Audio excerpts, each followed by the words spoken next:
pledge allegiance.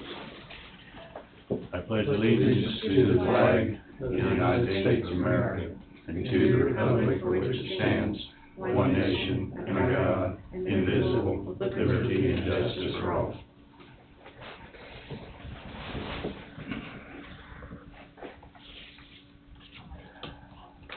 First order of business is to approve the minutes Monday, May 8th. I so move. Wade, Okay, go ahead, Steve. I'll second. Wade moves, Steve seconded. Any discussion? Hearing none, all in favor say aye. Aye. Motion passes 4-0.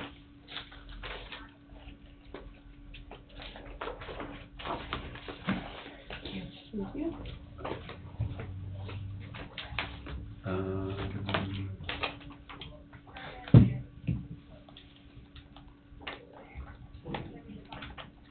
Sorry, I gotta get my...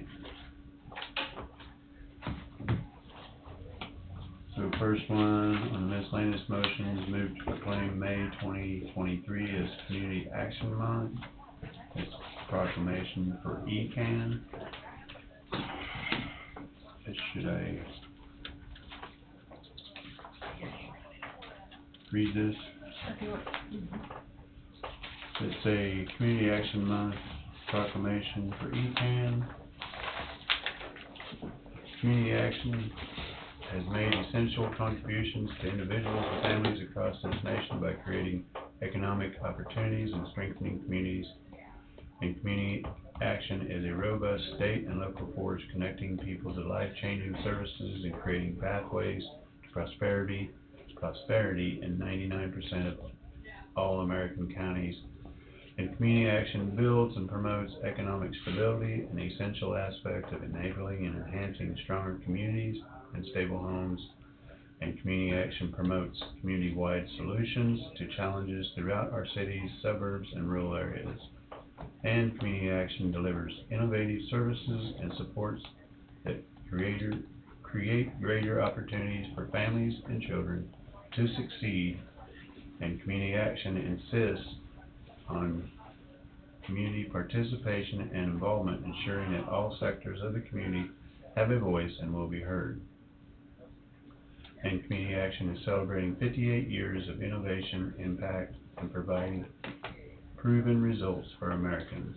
Now therefore, Board of Coffee County Commissioners of Coffee County, Kansas do hereby proclaim May 2023 as Community Action Month with recognition of hard work and dedication of all Coffee County, Kansas community action agencies.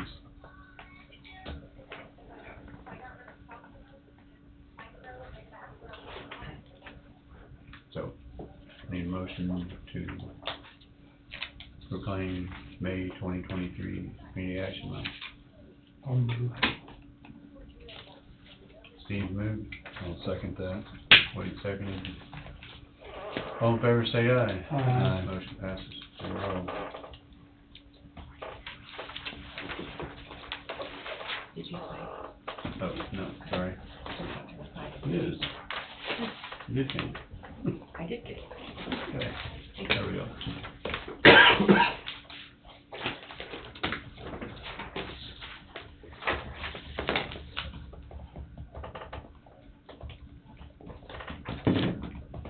Next one is based on the recommendation of County Clerk, move to authorize and direct the Vice Chairman to sign Coffee County payroll notice for Casey Fury. Pearies. I knew I was going to pronounce it wrong.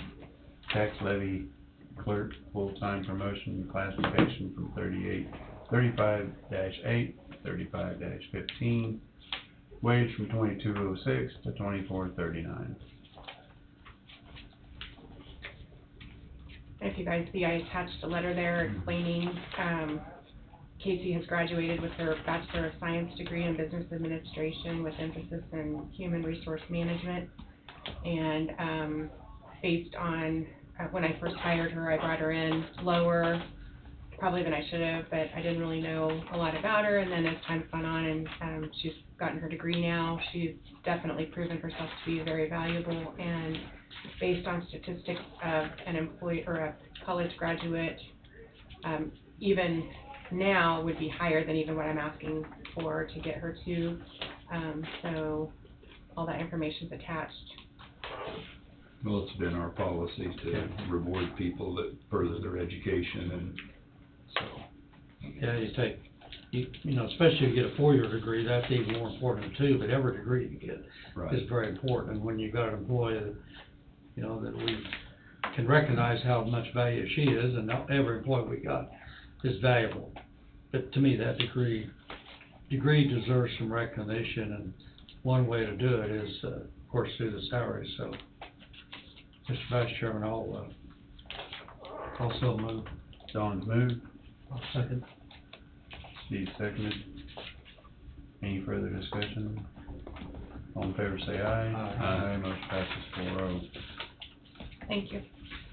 Move to authorize and direct the Vice Chairman to sign Coffee County payroll notice for Amelia Merchant, Health Department Administrator, full-time, annual salary of $70,000, effective 5/22/23. Also move. Don's moved, I'll second that. Wade seconded. Any discussion? All in favor say aye. Aye. Motion passes 4-0. Move to authorize and direct the Vice Chairman to sign the revised CP4U reflecting the change in salary for the Health Department Administrator. Also move, I'll second. Steve seconded. Any discussion? I would just point out that was a negotiated salary we did with her prior to hiring her, just for FYI. Yeah, it's not a change, no. Not just immediate change, so. And all that was changed was that salary, and that's why I highlighted that line for you guys to see that that was the only change. Correct, okay. Any further discussion? Hearing none, all in favor say aye. Aye. Motion passes 4-0.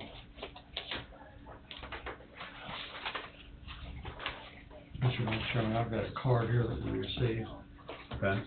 They want us, Angie, is it all right to read this Sure, yeah.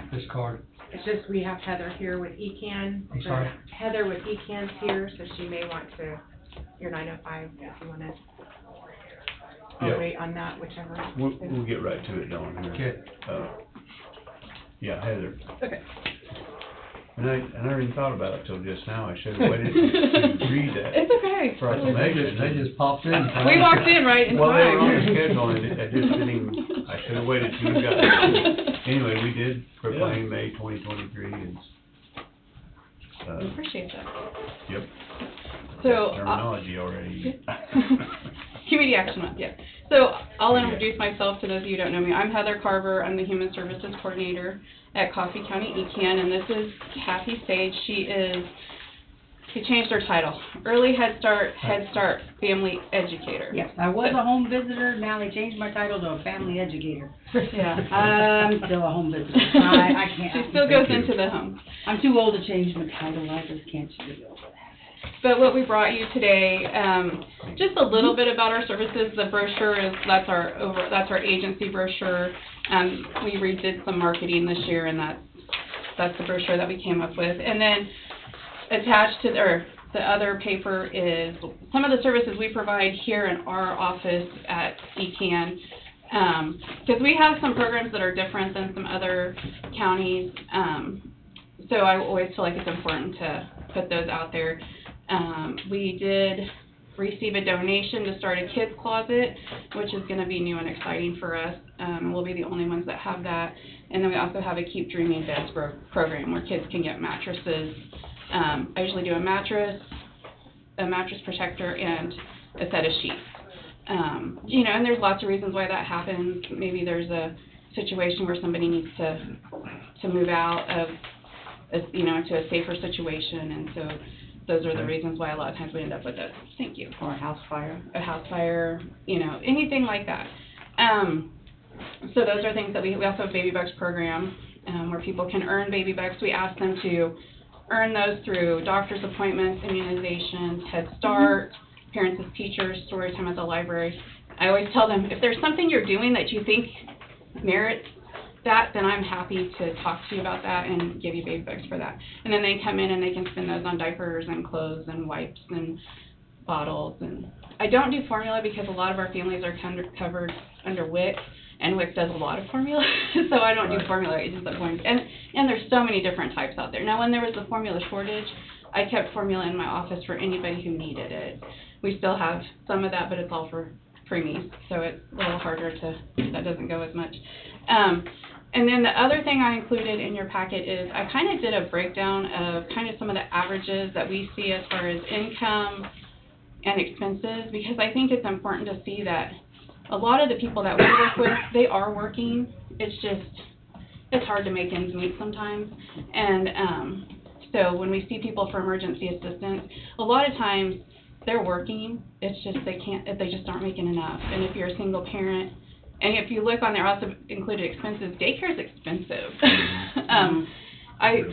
It really is. And it should be, because those daycare providers deserve that pay. But it's a huge balance between especially like a newly single mom that's leaving a domestic situation or something like that. They are, to make a decision on, do I pay $1,300 a month in daycare, and find a job, or do I try to get by without a job? So, and then on the back side of that is for somebody, and I did it as a single person living on Social Security. We saw an increase in Social Security this year to $914. However, a lot of those people are losing their food stamp benefits. So that's, $914 isn't very much to live on. And they, some of them can work, and they do work a little bit, but there's a max amount you can work on that. So I just wanted you guys to see that. I feel like sometimes it's important to see really what the truth is, and I think it's sometimes eye-opening. Do you guys have any questions for us? Might have to read through this. Yeah, I know, right? So, Appreciate the update. and Yeah. what you do, so. so we appreciate you guys and all that you do for our county. You guys do provide a great service. Yeah, it is a great service. Thank you. And we do have seen and so I think one of the craziest things this last year is as inflation goes up, we're seeing people we've never seen before, and we're seeing an increase in elderly people with outrageous utility bills, and because they just can't pay it on what they're getting from retirement. And it's, sometimes they call me when it's like, well, why didn't you call me $1,000 ago? Or why didn't they refer you to me $1,000 ago? Because it's just so much. So, Okay. You cover all these 16 counties? we don't, You're- well, ECAN does. So, ECAN does as a whole, but okay. yeah, we cover Coffee County only. We are both Coffee County residents, and I didn't know how it was Yeah. structured, so. yeah, so in 16, we have 9 community centers, which is what we are, and then our weatherization program covers some extra counties. So that's where it comes up with 16 counties. So like Woodson County, we don't cover, ECAN doesn't cover like with Community Center and Head Start, but weatherization does cover Woodson County. So, And they're pretty backed up right now. yeah, weatherization. Weatherization is pretty backed Yeah, up. they have, and weatherization is a great program, and they have a lot of money to spend right now, but they don't have enough employees yet Yeah. to get all that covered. That's why I got a board meeting there tomorrow Yeah. night, and our board package is saying that they really don't have enough contractors, and there's contractors having a hard time getting help. Mhm. Yeah. And some things are even hard to come up with, and they're getting really expensive, like the HVAC and stuff. So I was reading through that this morning. Yeah, Yeah. and so, I mean, it is Kinda like what every other companies are, they're having trouble getting the staffing. the staffing and the Well, supplies. this would show you why, Yeah, I think. yeah, I mean, that's very good information. yeah. And so, are these numbers based off of Coffee County alone? It's based off Or of is what, it a nationwide thing? it's based off of what we see. Kind of like we went through it because I had done it last week, and I sat down with her this morning. It's like, okay, tell me if I'm right on these. Like that, because $500 is a low amount for rent. Yes, Right. it's a very low. Right. But that, we see, That's an average Coffee County. yeah, we see, rent from $450 to $750 or more. And, sometimes it's that when you started paying $750 for rent, you were married or living with somebody, or you had and one of you had a job, or you both had a job, and some event happened that caused, And you're Right. still stuck with that. yeah, you're in a lease, and you don't want to be homeless with your children. And And, you know, so, and we do see that, you know, we do see people who are living on different people's couches throughout the, And I've seen that, right in the home itself, 'cause I go in the home, my job goes in the home, working with the kiddos and the families. And so, doing that, I get to see it come unfurled right in front of me. And that's kind of hard to see. So, if my job is to, if I'm seeing it, get those resources to them as quick as I can. So, but like that old saying, you can lead a horse to water, but you can't make them drink. So I can give them the resources and say, here you go get that, go get it. But I can't make them go get it. and sometimes it's overwhelming, Mm-hmm. you know, And and there's pride that sometimes gets in the way. we work a lot with SOS. We work with Nicole at SOS a lot. We, partner with her, and we, go, you know, if she comes to us with people who are in need of help, and we go to her with people that are in need of help, and with Crosswinds, and we do, you know, share referrals and stuff with them. So we do try to make sure people are getting the services that they need, but we can't. And Crosswinds, we work with Crosswinds. I try to refer to Crosswinds. And Are all of your ECAN rentals filled now? We have, the one in Waverly is coming soon, and I talked to her the other day, and it is a situation where they have some repairs to do, so they're working through that, but she has people on the wait list now, I so. think the Leroy ones are The full now. Leroy ones are all full now. Yeah, they've been empty for as longer than we've ever seen them, but a lot of people from Burlington didn't want to move to Leroy because they, number one, if they don't have transportation, there's not the resources there in Leroy that they need to, you know, there's no Dollar General, there's no, you know. Right. So that was one of the drawbacks on that, but they are now all full. But, and the one, I know she has a wait list for the one in Waverly. So, and I mean, I'm like, keep sending her applications. I'm like, now you need some more over there in Waverly. But I wish we could I wish we had some here in Burlington, but because I feel like those would stay full. Oh, they would stay really full. So, but we didn't. And I'd have some families that move in right now.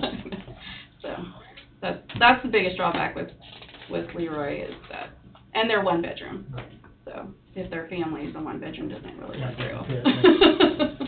So. Do you guys have any questions on what I do? An important job. She makes Play-Doh and I plays make on the Play-Doh, floor. and then people and kiddos use me at the Jungle Gym, but, you know, that's okay. I love that.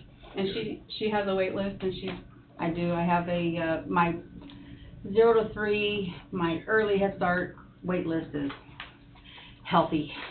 I love it. But my Head Start, which is 3 to 5, is not so healthy. I need to get it a little more bigger. It's not as well. But my caseload is full. I have 13 kids on my caseload, and right now that is full, and it's nice.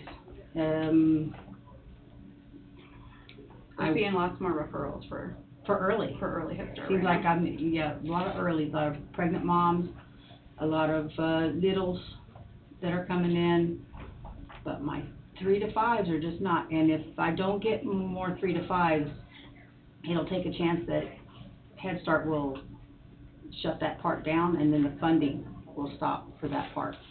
So that's why I gotta work hard, and I gotta ask favors to spread the word. Okay. Spread it out a little bit for me, because I know Coffee County is the best thing, is word of mouth. There's plenty of people that need your service. Yeah. Word of mouth is the best. They like, oh, put those flyers out. No, Coffee County's good at word of mouth. Yeah, word of mouth. We talk. We talk. Well, this will help get the message out too. Yeah.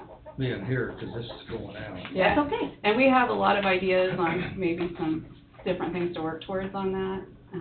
We are gonna help with the summer lunch program at the library, Mhm. so, that'll get it out there too. And we were, as of this morning, we were thinking about some plans on, we gotta work out the bugs, but we're thinking about, doing a little, Monthly get-together. a monthly get-together of a make and take, because my curriculum that I use is a Growing Great Kids curriculum that makes homemade toys for kiddos to play with. That's also educational, but it's homemade, so they can really play with it and learn with it. And if they break it or tear them up, who cares? We'll make another one. And it uses what they have in their home. If it's a tissue box, if it's a shoe box, if it's a container of Pringles, you can, and duct tape. I love doing duct tape. You can use that. You can use all these things, and they can put shapes in a hole that you cut with a knife, and then they can just use that and put those shapes in that little box. My favorite is putting pictures on the side of a box, and then they use that for language skills.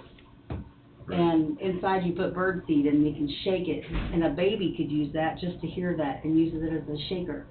And then as they get older, they can use it for color recognition, they can use it for picture recognition, they can use it for stories, and they can use it for, that toy just keeps going all the way till they're 5.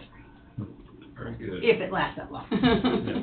Well, I know you have the Adopt a Family at Christmas time. Is there anything we do, community could do throughout the year? I mean, for So I think, donations for, yeah, I start in birthdays. October with that. I start taking applications in October, but I would say that it's, like, yeah, I mean, we would take donations any time of the year. Like the other day I was in Walmart and they had Legos on clearance, and Legos is a huge thing that I get asked for at Christmas time, so I grabbed a couple of those. Art supplies have been a huge thing the last few years, which I love. That makes my heart happy that kids are wanting to be more creative and do art. Just, yeah, I think things like that would be great throughout the year. Your school supplies, you were wanting to change. School supplies is gonna happen it'll happen early this year. I have a big life change, happening in July, and that's when I usually do school supplies, but I have a grandbaby coming in July. So, we're gonna do school supplies probably late June, early July. So, that's always a big thing too. So, but I ask for I get funding for that. Each year I ask for funding from a grant that we get specifically for school supplies. But then I count on the community to do our Adopt a Family. And, you know, it's always, every year, I think I had 89 families this last year. And every year and that was a huge increase. Every year I get a little freaked out at the end. I'm like, Kathy, there's no way it's going to happen. But people always come through. So, yeah, and if people wanted to donate throughout the year, they're more than welcome to holler at me, and I'll take whatever.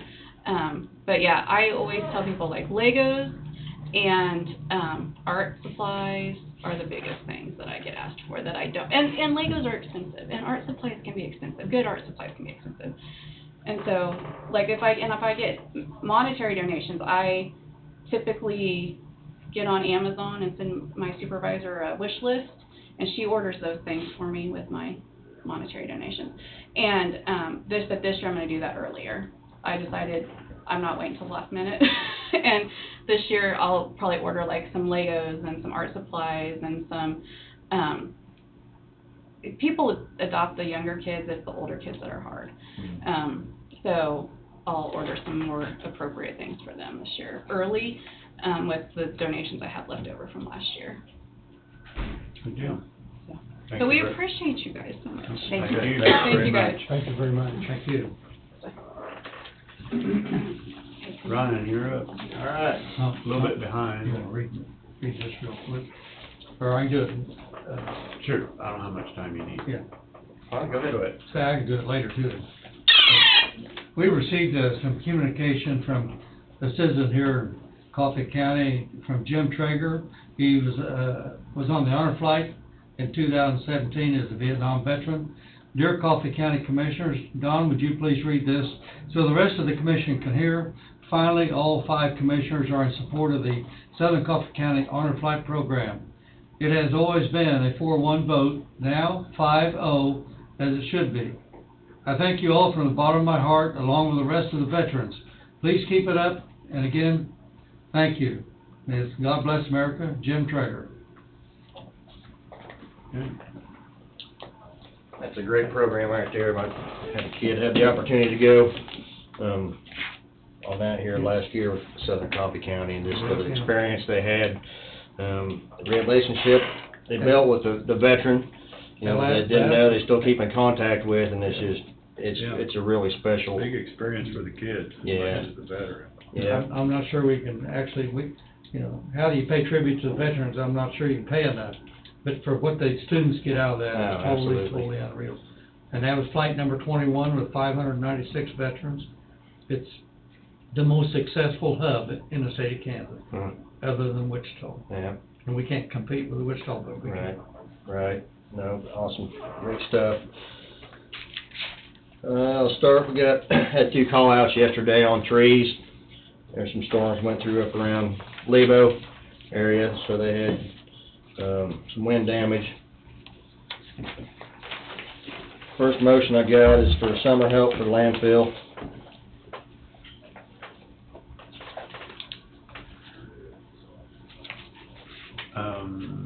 Motion 2023, move to authorize and direct vice chairman to sign CP2 for Tucker Williams summer help labor crew members, subject to IP wage classification 5-1, wage $14.29, effective 5/17/2023.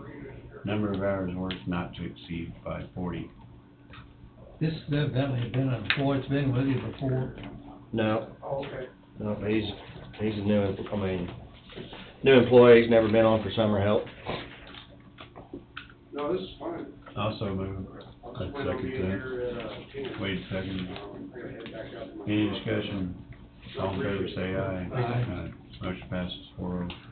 All right, thank you. The next motion is, we had our culvert bids, opened them last week. So Welborn Sales was the low bid. Coming in just a little lower, I was estimating about 100,000, so, maybe prices have gone down just a little bit on some of that, so that's, It's a good surprise. yeah, no, we'll take that whenever we can get it, so. So motion 2023-38, move to find the bid for assorted culvert pipes be awarded to Welborn Sales Incorporated, Olathe, Kansas, as the best bid to purchase same for the sum of $88,183.16, funds to be paid from Road and Bridge Fund. I so move. Wade moved, I'll second. Steve seconded. Any discussion? Yeah, that's way lower than the high bid, isn't it? Yeah. Yeah. All in favor say aye. Aye. Motion passes 4-0. All right, thank you. Next, we also had some tire bids. So we always put those out to local, county businesses and then a few outside businesses. Bar Tire was overall was low. Yeah, I think there were maybe 2 individual tires that in out of county was a little bit cheaper, but when we factor in the 5% that we allow in county, I mean, they were lower across the board, so recommend Bar. Motion 2023-39, move to find the tire bid for tires be awarded to Bar Tire Incorporated, Burlington, Kansas, as the best bid and to purchase same for the sum of $42,600. Funds to be paid from the Road and Bridge Fund. I'll move. Steve moved, I'll second. Don seconded. Any discussion? Hearing none, all in favor say aye. Aye. Motion passes 4-0. All right, thank you. Now I just have a few discussion points. I think you should have, hopefully, them listed down there. The first one is just a blade repair for B21. This would be a rear sill replacement, about a $12,000 repair that we're having done. So just, you guys be aware of that. That blade's actually a 2013 model with 12,000 hours, so, you know, we've been having a few more repairs on some of our equipment, just due to the age. But that's something that's coming up. You take that down to Chanute? Yep. Or Chanute or Iola. Chanute, yeah. Yeah, there's, Yep. not an, Right, Chanute. Dust control. So we're prepping for dust controls around the county. Murphy's, the co-op up there in Lebo, they're getting a dust control, so we've got some prep work to do on that road. I think it was 3 or 4 years ago we went in and they asked for some help from us to regrind it and reshape that road just to get it in better shape. So really it needs that work again. That's not an open road, but it's something that we've done before, but I'd like commission approval before we go and do something like that. How much length, so we did that 2 years ago, or maybe 3 years. Yeah, I ago. think it was 3.5 years ago, we went up there, we went from basically from the asphalt down there by the railroad tracks, and then, Going half mile or so. yeah, it was quarter mile, a little over a quarter mile. Is there another process that would give Dennis more, I'm sure there is more time, but it costs more money too. Is there something else he ought to entertain, Oh, I mean, or we ought to entertain? I think the dust control will help. They'd never dust controlled there before, so I think that'll help with, the dust issue they're having, but it'll help keep the road, in shape. Really it needs some gravel hauled up in through there, but that's, that really wasn't requested, and I don't know that we want to just look at doing that, but that's, at least there's a lot of chuck holes up through there, and they put some millings down there at one time, so that stuff's pretty hard to maintain, with just a blade. You about need to grind some of that up, and then relay it, reshape the road. Is that road going north past the bends and? Predominantly south winds, we know what that does to Leland. Well, yeah, it does. Right, It does. right. So it's a benefit to everyone. It's a benefit to everybody. Yeah, I don't think we need a motion for that, just talking point, Just like that. discussion. There's probably no way to add some oil to that would, lay it down any longer length of time, right? I think years ago, it would've been pretty easy to throw some oil out on the road, but, with the way regulations are nowadays, I think, I don't know, other than the dust control, I know years ago they used, what we used for our chip oil, they'd actually put down on some roads, but I think that's frowned upon. Probably a no-no. But, yeah, that's a good question, Don, I don't know. Next discussion is truck T-33. So this is one of our fleet dump trucks. It's got a few photos of some frame issues, some cracking. We've done repair on this truck in the past, and this truck is a 2007 Mack with 516,000 miles. And so basically this is, the picture's kind of hard to tell, but this is a cross member piece that ties a couple frames together. And you can see some of the repair plate we've done in the past with some of the welding, and now, the new cracking. This is really a safety and a liability issue, and I'm not comfortable patching this up again and putting it back on the road with the liability. So we're going to park this truck and figure out, what to do and where to go from here. But, we're not planning on putting this truck back on the road. Really, this would be something that we'll trade off. A farmer would buy this and patch it up and probably suit their needs fine, but for what we do, it's too much of a liability for us. So Ryan invited me to stop by and look at it, and, if this truck was a farm truck, you take it somewhere and get it welded up, but they've already reinforced it above this, and there's a reason it's cracking there, is because that metal's fatigued from constantly being flexed. So, the truck has value, but not to somebody that's gonna run it every day. It's probably not in the correct place. correct. And, So that many miles on it, must be a much needed truck, so you're considering searching for bids? Yeah, well, we can jump down the list here a little bit if you want, but, we've actually got another truck that we've had parked, since the 1st of February. There was a used truck that we purchased years ago. Really, I would like to look at been looking at our budget. We have some equipment money budgeted for this year, but we didn't necessarily have dump trucks figured into that. So I've been looking at some options to try to go after a couple of trucks in this year's budget.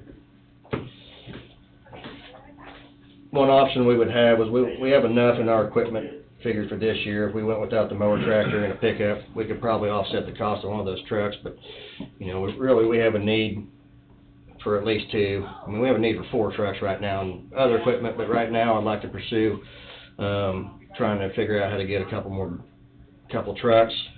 I didn't know about the equipment general fund, the equipment reserve. If you guys would be willing to let some money go out of that to let us go after some trucks. I know there's some money there. We'd be estimating up to $400,000 you know, just going off what our last couple trucks were, we're reevaluating what our exact needs for trucks are. We're probably not gonna be quite as picky on some things, 'cause just due to availability and, you know, so we're starting to look around and see what's available out there that's maybe sitting on a lot somewhere. Just try to get something here sooner rather than later. The problem with ordering some of the new trucks is you gotta wait so long now to get them, and, you know, our needs now, so we're exploring other options, figure out how to get some trucks here sooner. The equipment reserve's got 2.2 million in it right now. So, I'm not sure there's anything spoken for that on right now, but it may be in somebody else's budget, but yours is the biggest budget on equipment. So there is 2.25 there. And they put in, over the past several years, they put in money in equipment How much reserve. Yeah, end of year, and I started looking at some of that last week, and I didn't get that information, but yeah, every year we roll some money into that, you know, what, any surplus that we haven't used, and, I forget how much we've been putting in it every year, but we've got to build up for whenever the need's there. So, you know, just of the hours you guys have on a bunch of equipment, miles on trucks, et cetera, we're kind of behind, it would seem. we are behind. On replacement of some of these items. No, we are. I think, you know, today, I mean, I know we could use 4 motor graders, 4 dump trucks, and an excavator to just get us to a halfway. Just on your short list there? Yeah, it's on the short list, so that's, you know, that's a lot of money's worth of equipment there. So we're working on our rotation plan. We're looking at about a 10-year rotation plan on some of this equipment.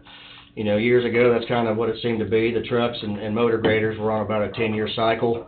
You know, we were buying everything in pairs, dump trucks in pairs and motor graders in pairs, and our equipment budget was close to what it is now, but, you know, you guys know what the prices have done in the last 10, 15 years, so just over time, it's kind of, you know, it's a hit and we're behind, and if we don't come up with a plan to start addressing it, you know, now we have issues with, you know, stuff breaking down so much.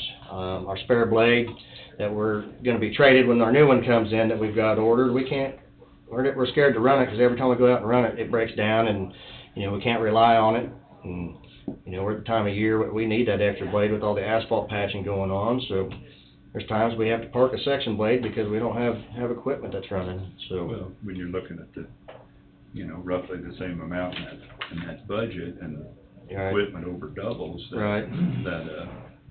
Right. You understand why. So I'll have a little more situation. formalized, you know, as we're working on next year's budget and some stuff, and, you know, really looking at equipment stuff hard, and so probably have some information to get to you guys and have us Right. some stuff to consider moving forward to help us catch back up on equipment. I'm sorry, but you're going to trade in the 2007 Mack and the 2006, I mean, that's your intent? Yes. Is it better to trade in, or is it better to try to sell out?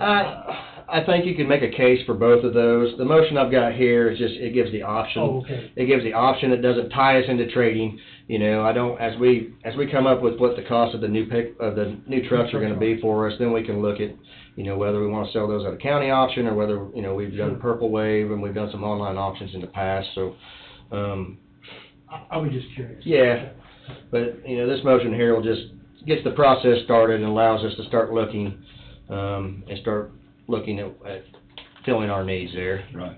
You know, Ryan, one of the messages is this strongly sends to me, when you got trucks that's got some age on them, got 500,000 miles on them, tells me that the maintenance program at our Coffee County shop and our drivers and maintenance total pretty darn good. Oh, or you wouldn't be getting. No, we do. We So go above and beyond. There's a huge plus there, but there is a point in time when you need to get things caught up. too. No, that's So, right. Yeah. I know when I was at the elevator, we had a lot of equipment there, and everything was strictly on a 5-year. Yeah, Now, we could adjust it out. right. We had everything on a 5-year program, and we stood pretty close to it. And we had good people running too, so Right. that's what you're doing now. Well, that's what we're working on. I mean, I've got it broke out on an Excel sheet that, you know, we should be able to look out 8 years from now and have an idea of what we're gonna need for equipment. Now, stuff can fluctuate a year or so out there, Right. but at least long-term, you know what to plan for, you know, this. Yeah. Got a plan in place, so. That- We've gotta start doing some, or it's just gonna. Well, it's just gonna keep on bunch getting up, worse and keep worse getting and worse. Right. Would be my thought. that account's got 2.54. We keep moving it up, maybe without using as much of it that we ought to be using. Now, I'm not saying we need to use it just to spend it, but Right. where there's a need, we need to do it. Right. But yeah, it should be a motion 2023-41, and that's, just asking to go out and start on these dump trucks. How's that in discussion? Yeah, no, great discussion, I appreciate it, guys, I mean, it's definitely a need we have, and it's just excited to get started on addressing some of The it. international, what's the main issues with it, Um, age and? Yeah, and Craig, I brought Craig with me, 'cause he knows this stuff better than I do, so I really, that truck is a bobtail that we purchased used back in 2018, and I know it had some motor issues, that's all. It's putting water in the oil. It's got a couple of sleeves that's leaking. Uh-huh. And we've done had the engine overhauled once. And the bed's about rusted off of it, and it's just, at a point, you gotta cut your So you're saying it losses. needs to go, You're right. I mean, You know. time you spend another 14, 15 rebuilding the engine, then put a bed on it, I mean, sooner or later, you gotta cut your I mean, even myself, if it was mine, sooner or later, you gotta cut your Well, you losses. got two major things there that are up right now. you know, Right. So, Spend all that, you didn't gain much life, and you only had 5,000 value to it. Right. that's the problem. But yeah, those would be the two trucks we'd be looking at getting rid of, and they're both parked in the road, not doing us any good, so. Yeah. Okay, motion 2023-41. Move to approve Road and Bridge Superintendent's request to solicit formal bids for 2 10-wheel dump trucks with dump body with optional trade-in of the T33 2007 Mack, VIN number ending in 6347, and T87 2006 International, VIN number ending in 6572. I'll make that motion. Steve moved. Second that. Wade seconded. Any more discussion? All in favor, say aye. Aye. That's awesome, I appreciate that. Motion passes 4-0. I believe, yeah, that's all. That's all in our book. All right, well, that's probably enough for today then. So, unless you guys have anything else? I don't know, unless you have something. No, else you that's wanna it. share with us. So, Did you get a chance to talk to Greg Louie a little bit? yes, on that road? on that road, yeah. On the Lakeview, Yeah, we got some surveying Okay. to do down there. 'cause I'll bet you some of the original roads probably in the river. I'm sure it is.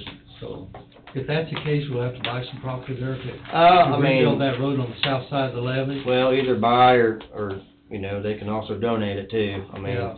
which might make sense down there. And that but- would probably, that may happen, that may possibly happen. Yeah, I mean, that's a landowner decision. I I mean, think that levee's been moved, I think that levee there on that curve's been moved 3 times. right. So there's some, I mean, so the, rest of the commission knows, did some dike repair down there, down around Leroy. And there's an open road to access some fields up in there. And well, through part of the work they had to do, they had to basically do away with the road that was there. So there's a request for the county to go in and do a little bit of ditching, a little bit of gravel. You know, having some surveying done to find out exactly where the easement is and right of way is. And, you know, before we go in there and start doing work, we'll get probably a new easement established up through there before the county goes in and does the work. The road going north to the backside of Crooked Creek, that road wouldn't have to be moved, because Right. I know the river, the north-south part of it. There's just a couple has- portions that they worked on the. But after the flooding took place, 2-3 years ago or whatever, they came back in and rebuilt 4 spots in that levee, spent I think there's $250,000 or $60,000. Right, But they had some grant money come in, right, so, now we got to take care of the road. right, There's 3 farmers back in now. correct. Well, there's 2's gotta use the road all the way back. Yeah, then there's There's some one oil, that can use then the there's front some road. oil field Yeah, tanks back yeah. in there they gotta access and get to, I so. think I know what So you're it's- talking about. Ryan, the only thing, I've got something, and it doesn't have anything to do with your department, but it's on 31 Highway right east of Waverly. we've had some families move in there that are buggy and horse and buggy. Yes. And the question has arisen is why can't the state, or would the state consider putting signs out there? Is there anything that you can, Yeah, I received a call this Okay. weekend on it, so Alright. I told them to talk with Curtis Graham, and, I mean, I know they got signs up by Linden, similar type deal, and we put them here on our roads, but yeah, they Okay. should be, all right, yes, so that's what I directed them to do, Alright, very and good. get the process started there, but Alright. we are having, several families moving in up around Waverly, no, they so are. Yeah.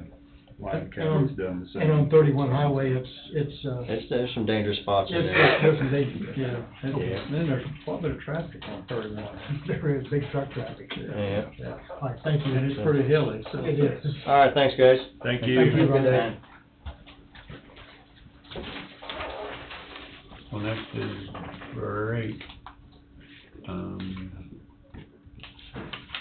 And then we got River City coming in at 10, so we'll just break from 9:46 to 9:56. Okay.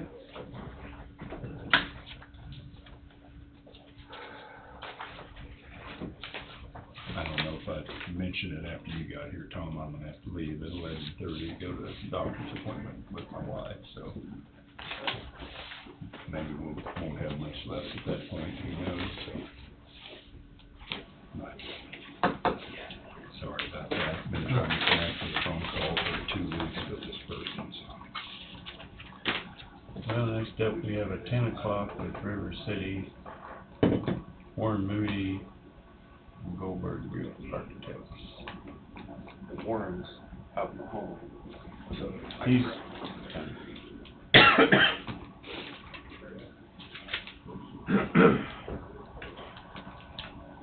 we're a few minutes ahead of schedule. We were off, and now we're back on. Yep, no, we didn't have anybody scheduled for 9:40, so it worked out just right. We'll be here as long as we have to be anyway, so. Yep. Morning. Morning. How's everyone? Kevin. Yes. Yes. Morning. Morning. You have handouts, or you want me to hand out? Either way. Yours are bigger. I got color too. Yeah, mine are. We love paper. Easier for us to read, because Nope. I'm Warren Moody with River City Construction, Thank you. Senior Project Manager.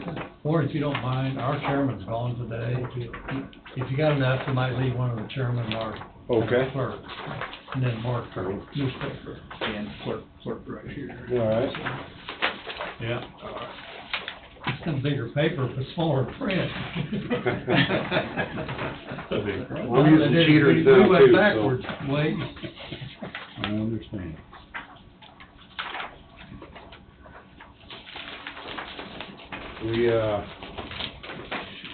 Well, again, my name's Warren Moody. I'm with River City Construction. Actually,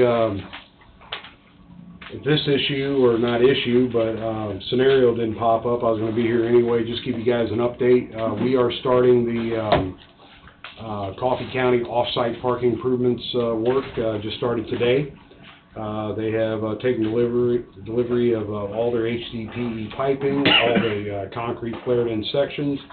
They're going to be, we're calling it a soft start. They're going to be doing some work north side of North 6th Street, just north of Neosho. We're going to wait till the school gets out. It's my understanding the last day of school is on Wednesday the 17th.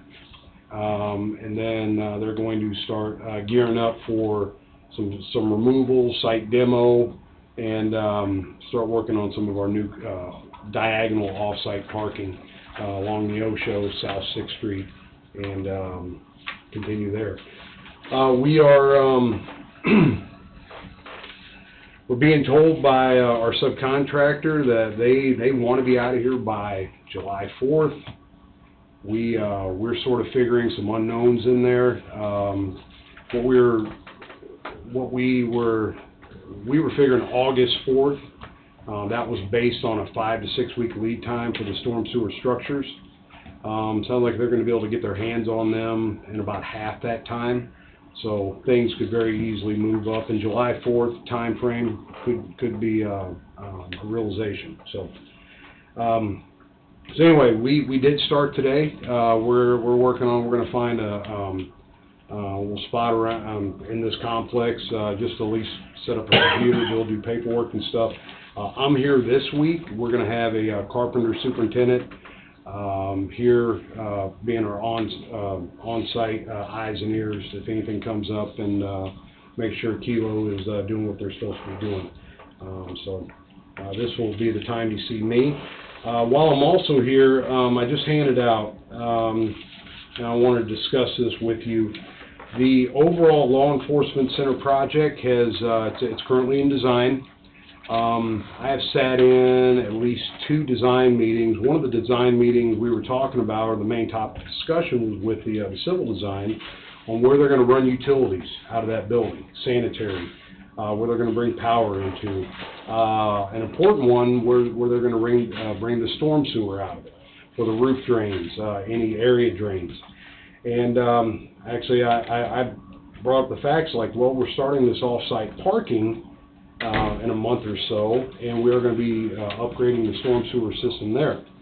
I think they looked at that avenue, and where we're doing this work at on the Osho, intersection of the Osho and 6, that might be our only tie-in point for this new law enforcement center.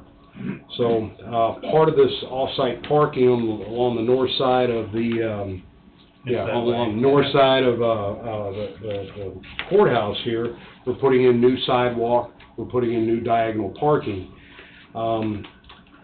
The civil engineer came up with a routing to actually install the new storm sewer system for the new law enforcement center, running it underneath those sidewalks up there. And what better, it would make, honestly, if it was me, I would do this early utility work for the law enforcement center, make it part of this off-site parking.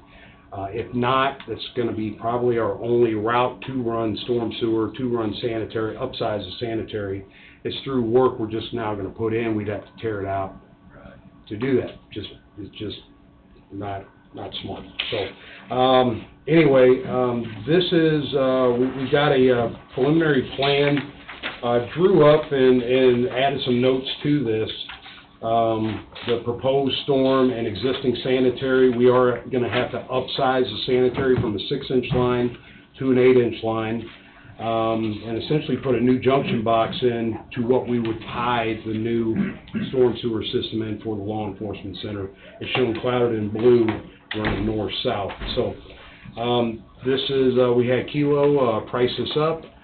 They do have a standalone sanitary or utility contractor who does sanitary work, and this is our first proposal. We don't generally want to start a job off and the first day presenting an extra for you, but the way we look at it is this is going to be a portion of the new law enforcement center project. So, is there any questions on what we presented? Be happy to answer them. So the junction boxes go, see, that's north, Yes. Yep. on the northwest corner out here, right? Yes, yes. We put that in, we at least get it backfilled, gravel, at least you can drive back over it, Sure. type scenario, yeah. What's the length of those pipes? Are they all 20s, 30s, 40s? I seen that semi come in and it's loaded from one end to the other. We're still making it, I just wondered about the length. You get 24-inch pipes, you got 60 of them, I'm just curious how many. On the 18-inch pipe that they're shown to install running east-west underneath the new sidewalk, we got about 160 feet of that. Well, so that's footage and not units. Yes, yes, 160 lineal feet. So the 24 inches, 60 linear feet then. Yeah, and that's primarily at the corner here. We're going to have to upsize to take that additional flow of water. So. Where the two are combined. Mm-hmm. Yeah. Yep.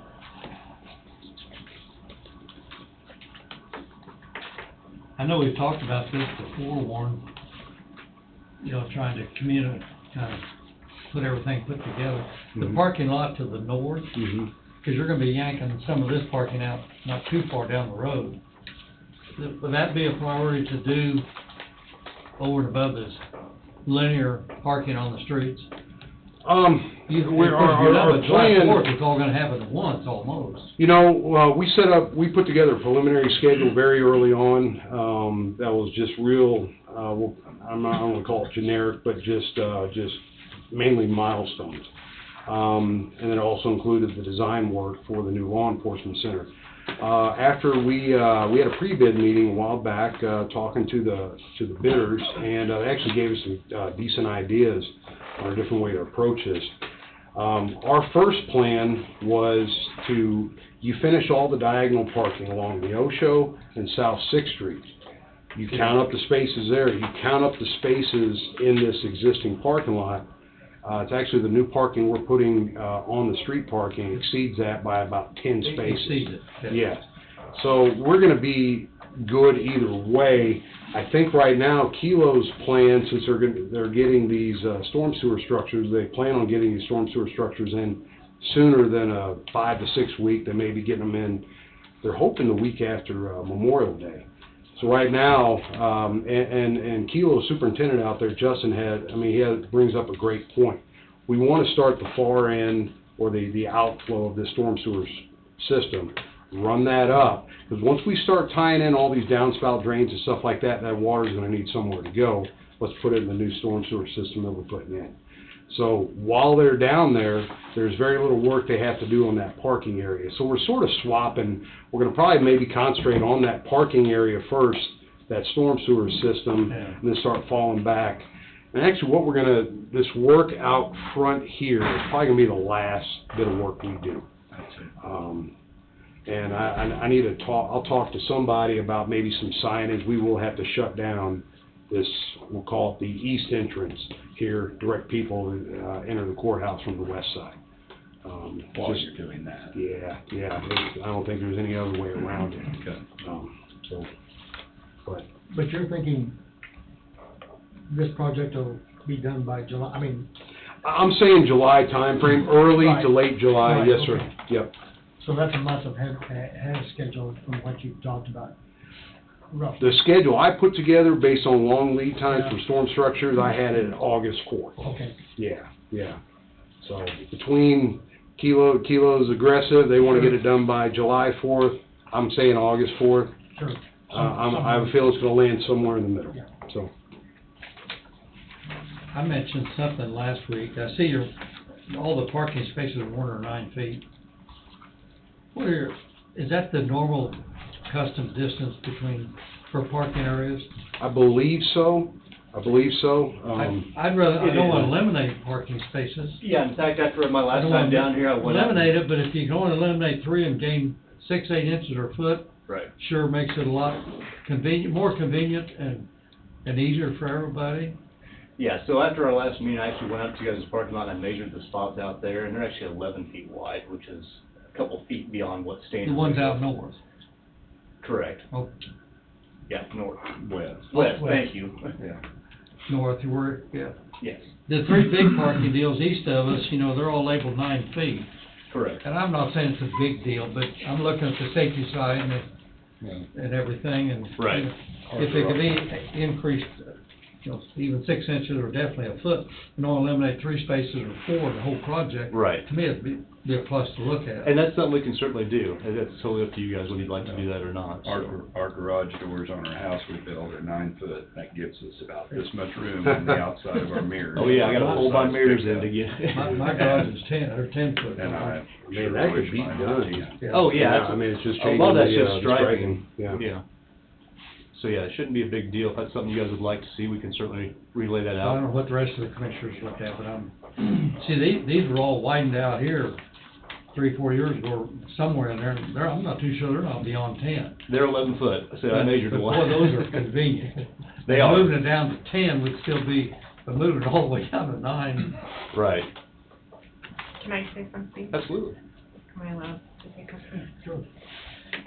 So at the time we did that out there, the parking lot spaces were a lot smaller, and everybody was complaining that they were so tight, and, you know, people wanna take care of their cars, they don't like door dings and all that, and so when it was time to restripe, we went out and remeasured and to make them wider. So I know that I can speak for the consensus of the employees, that that is something they would like, I think, too, so. To me, even Good to ten, know. even to Yeah. make ten would be a huge plus. Sure. Like I said, we can, But yeah. I take a know look Wade at over that. here, you know, It's they just have changing those the jury striping trials, they need, layout, Right. so they easy need enough. spaces too. Some of these smaller ones here might adjust some of the curb dimensions on that, so I don't wanna get too crazy with it, but we can definitely take a look at that. See if we can gain or, width-wise and how many space reductions we would have, so. Absolutely. Any other questions I on it? appreciate you looking at it. Yeah, no problem. Any other questions on the proposal? I'm gonna bring up maybe a couple things. So Yes, sir. we have the jail project coming where there's money sitting there right now to be used for that. Is your recommendation to the proposed change order for the off-street parking 43-905-27, that be, although it's a part of this project, be assigned to the jail project, since this is for, if I understood what you indicated, one way or another, this is gonna have to happen, and it just makes sense that it happen now instead of Yes, later. absolutely. We would have had to have done this work regardless. And, if this new, the new parking, new sidewalk work wasn't going in, we'd just hold that off to a later date. But, if we don't do it now, we're gonna continue with our sidewalk parking work. Then at a minimum, we're gonna be tearing up the sidewalk to put all this new work in for the new thing. So yes, we would have had to have, used the money from the law enforcement center to run these utilities regardless. So the change order, if the board moves forward with it, that 43,000 and some change should come out of the law enforcement tool. That would be my recommendation, yes, sir. Part of that project. Yeah, I mean, we would have had to spend it either there or here, so. And that would not change or affect, since you're also a part of that project, the 30 million cap. Shouldn't, no.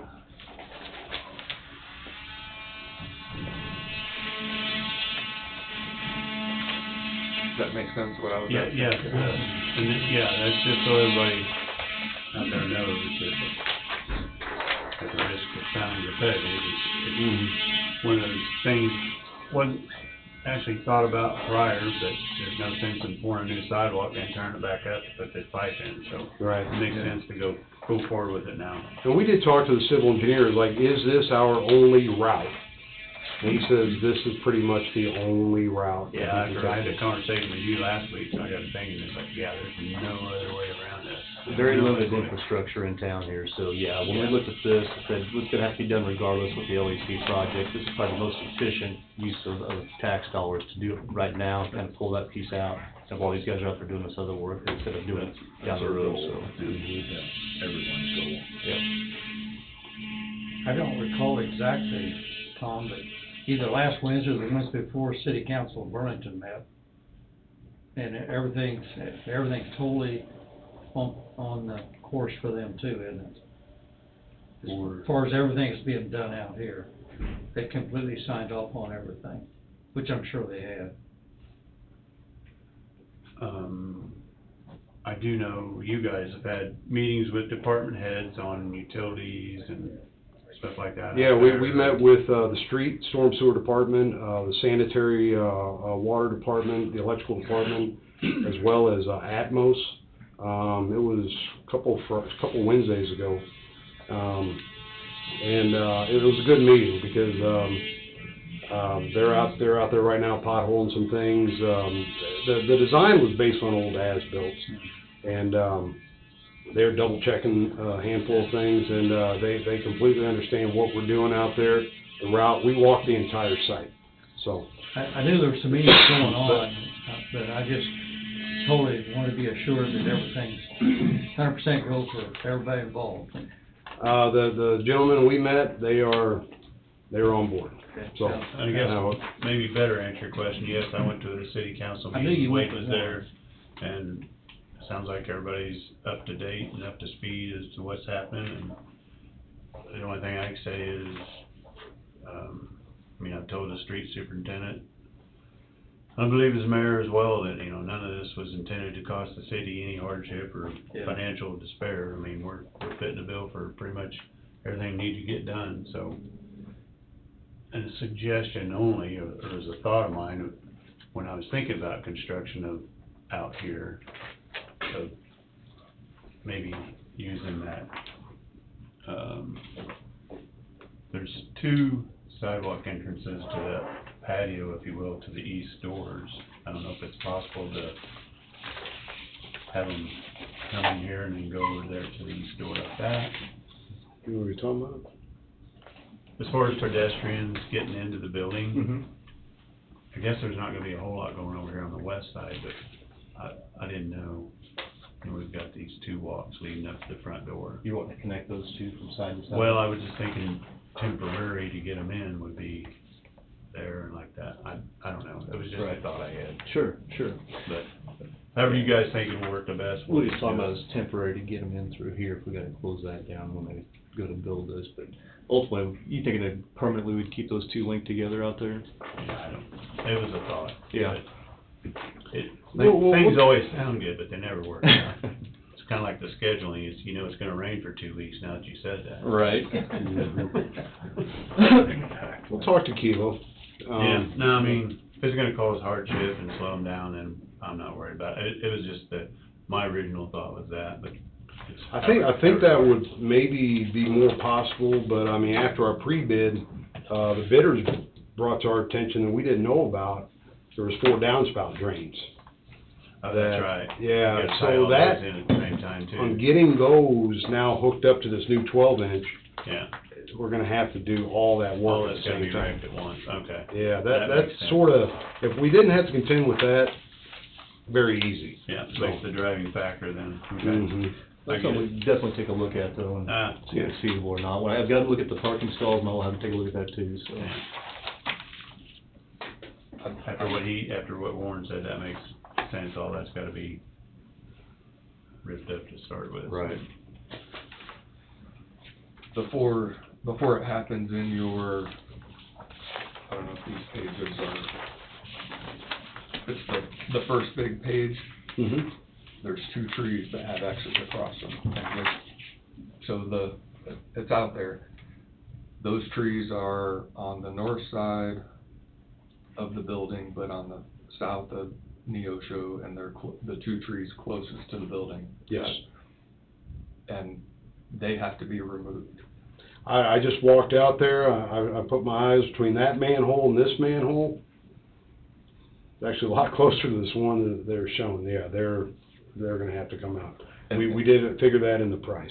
And the reason why they have to be removed, if I understand what the drawing shows, is you have to run a new, We have to upsize, we have to remove the 6-inch sanitary, upsize it to an 8-inch sanitary, to basically, take into account the new building sanitary requirements.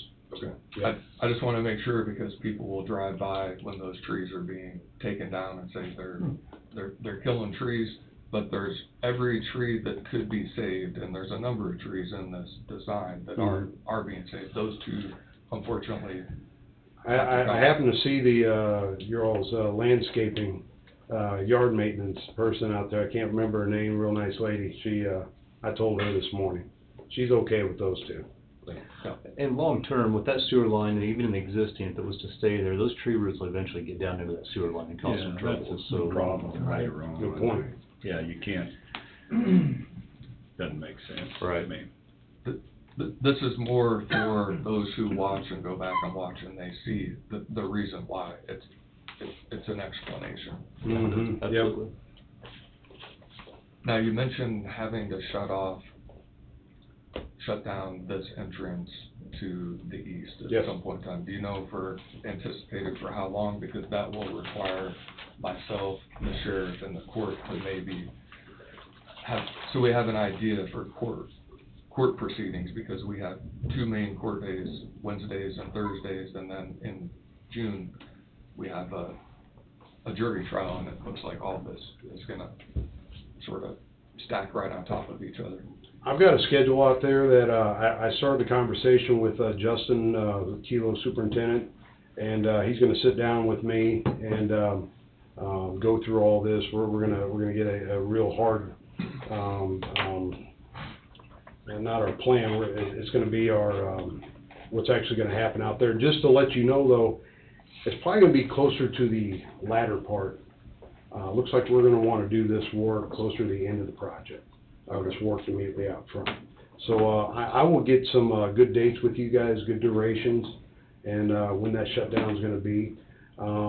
If I had to guess right now, it'll be late June, early July type timeframe. So there's a jury trial that's scheduled to begin June 20th through the 27th, or somewhere in that neighborhood.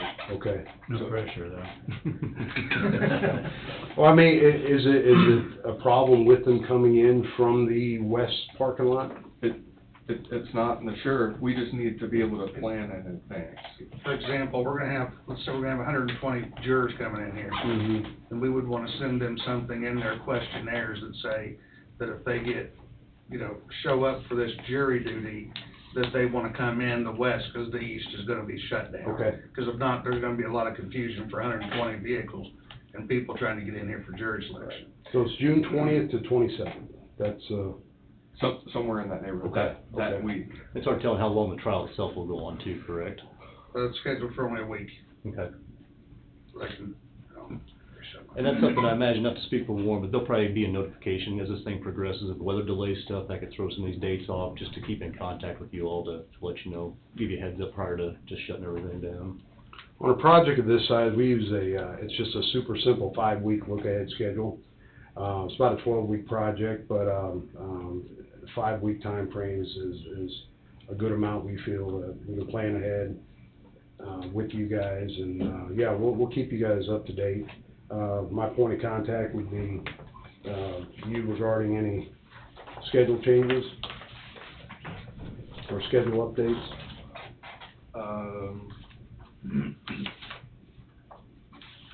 Maybe myself, the county clerk, and the sheriff. Okay. So we're all in the loop, because any one of us could get a phone call. Okay.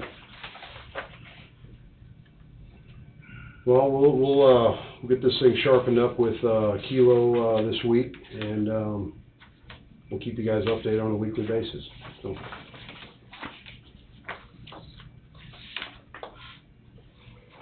Warren, looking at this, 42,000, Mm-hmm. the 12-inch pipe, it's a -20, -$1,240, yet it's the full length of the building here on the east side. Am I looking at that right? No, Why would that be a minus? So that light blue on the east side, probably 150, 200 feet. at one time, this is a 12-inch That's line. a 12, that says here it's -$1,240. This 45 right here, this 12-inch originally ran from south to north, All right. and 45, that 12-inch, into that manhole. Now, that 20-some feet of 12-inch is having to be upsized to 24-inch. It's a 24, that red there's 24. Yes. Yeah, this section right here was originally 12. That's the credit for now not putting in Okay, 12-inch pipe. but the 12-inch pipe is going in, This 12-inch is always part of the project. so there's no charge on that? No, Okay. that was always, that's what the bidders figured. Okay. But that 12-inch, 45 That's into what that you're taking manhole. out, Yeah. But you're not adding this 150 feet into it. No, sir.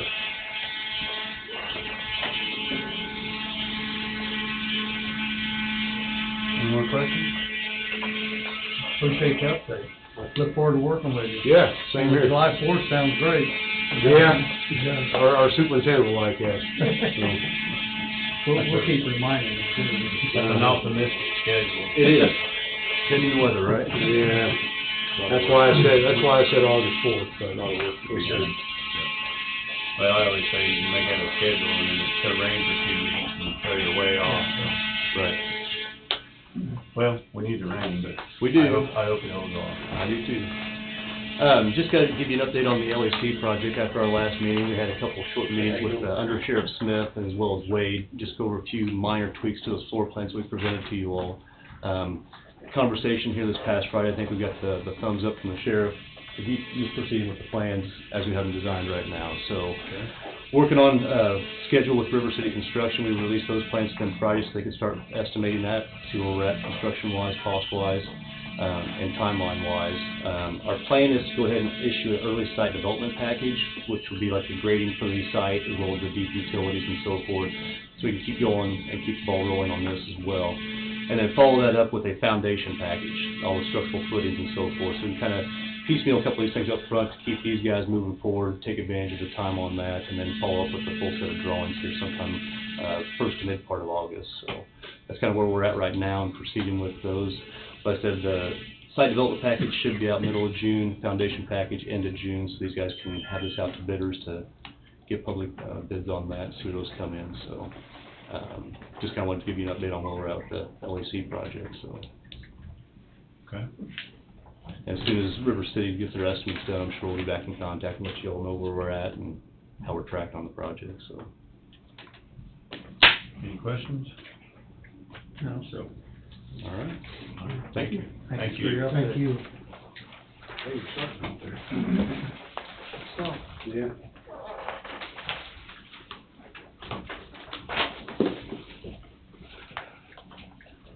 We good? Thanks, everyone. Thank you. Thank you. You guys. While you're here, just one thing to bring up. So Warren stopped me here, well, someone tracked me down here once the meeting first started. He needs a room in the building, and I have an idea where he can put a computer. Yeah, just a closet would work. So I have a closet idea that we were gonna potentially use at one point in time, and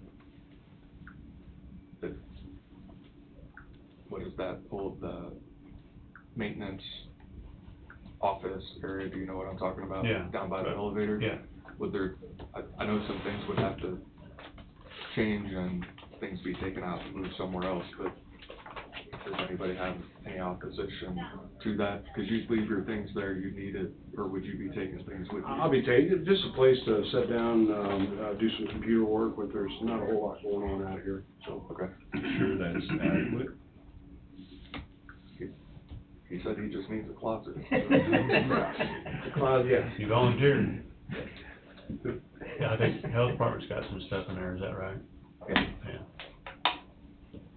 So, I don't have a problem with I it. don't have a problem with it. No, that's good. If it works for him, Works for me. There you go. okay. all right, we'll work on that. All right, thank you. Thank you. Thank you for your Tom.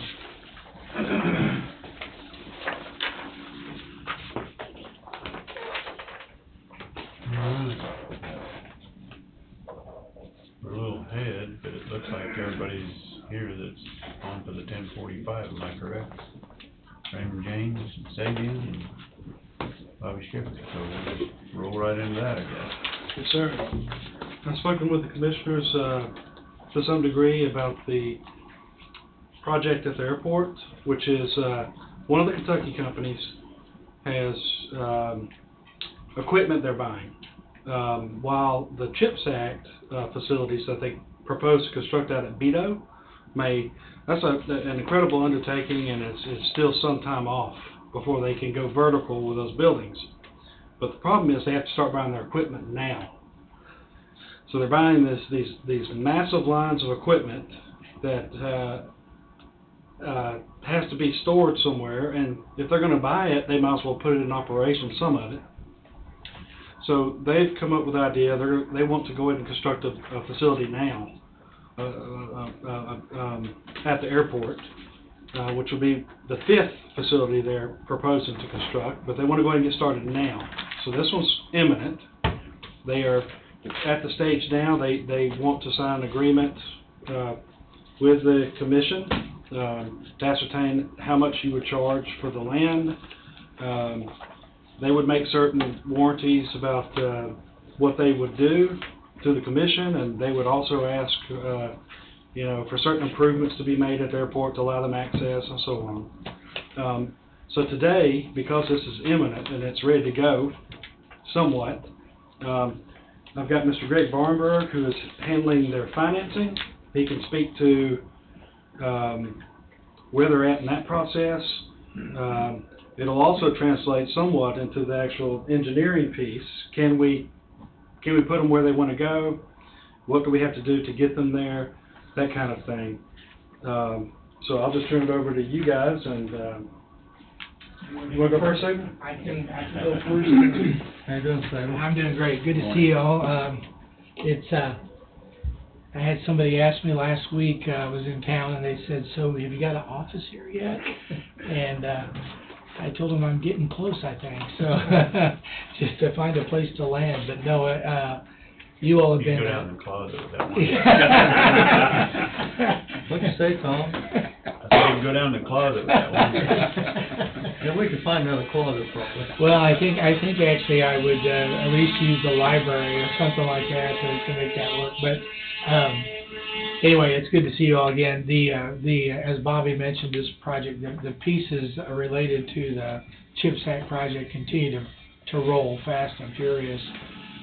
This project now that's come for a fifth facility by one of the Kentucky companies. They, I will tell you, probably no surprise because of supply and demand.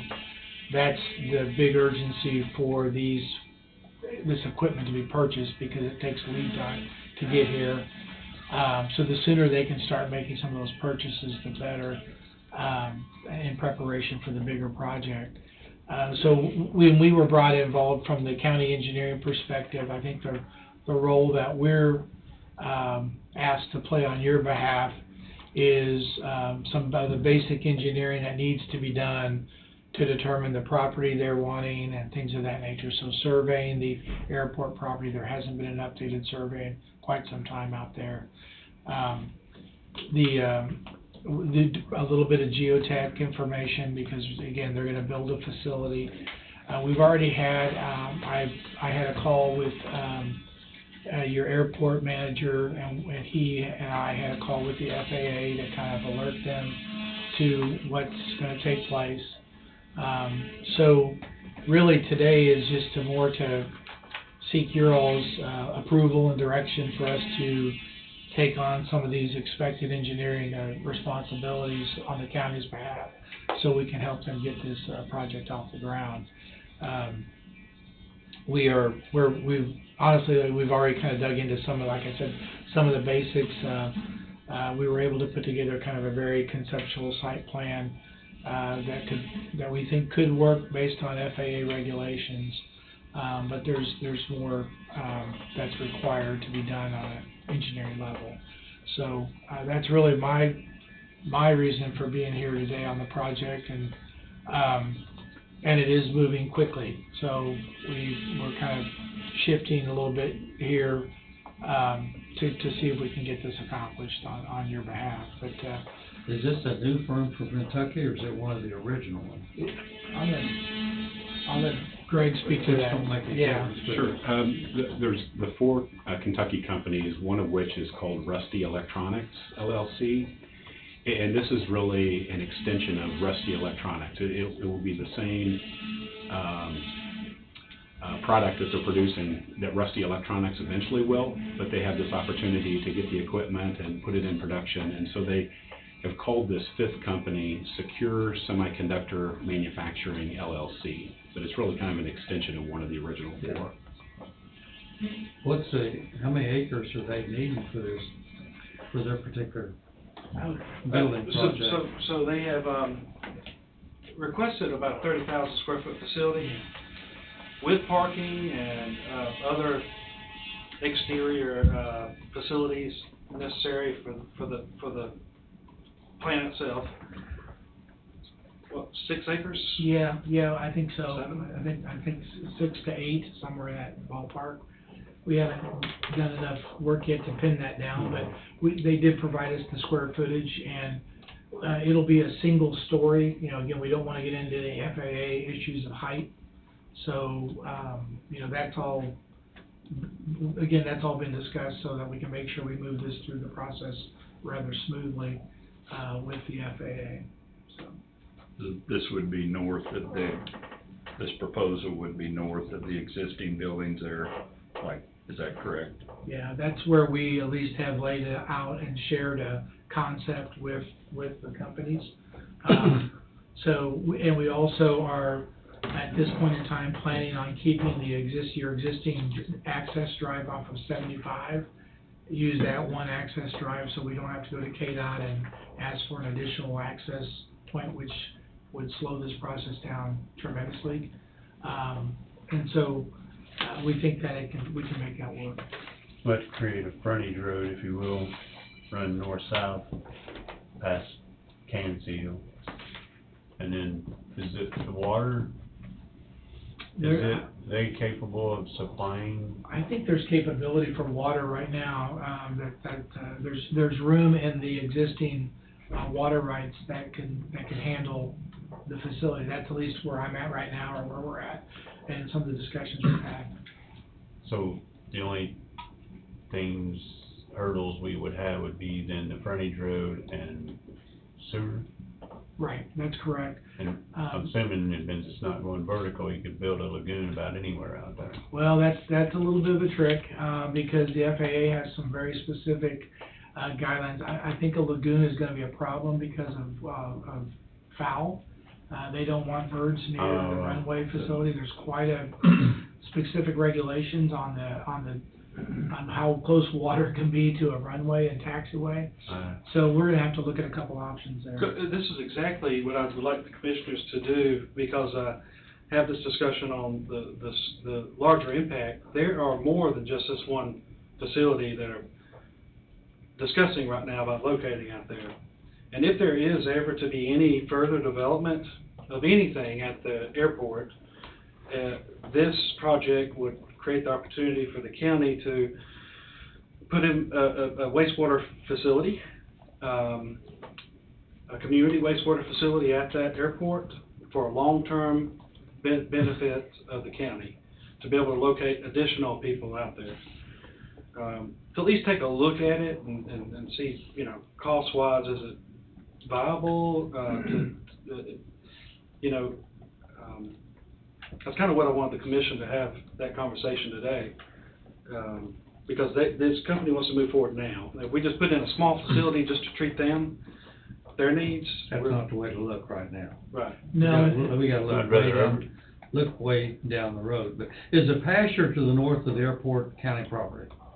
Yes, sir. It is, isn't it? All the way to the road. Yes. You know, that may not be the ideal situation, but there's another entry off the highway there for that pasture. That'd be far enough away that it may not create as much issues for the airport or FFA or whatever it is.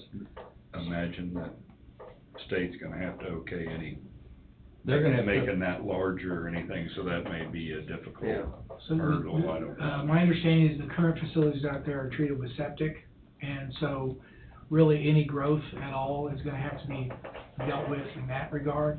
So that's kind of what also leads to this discussion, and Bobby's correct, we're, I think at this time, not prepared to talk about the others that are expressed an interest, but I'll put it this way, they've asked us to put those facilities on a concept, so they're legitimately players in play here to do more at the airport.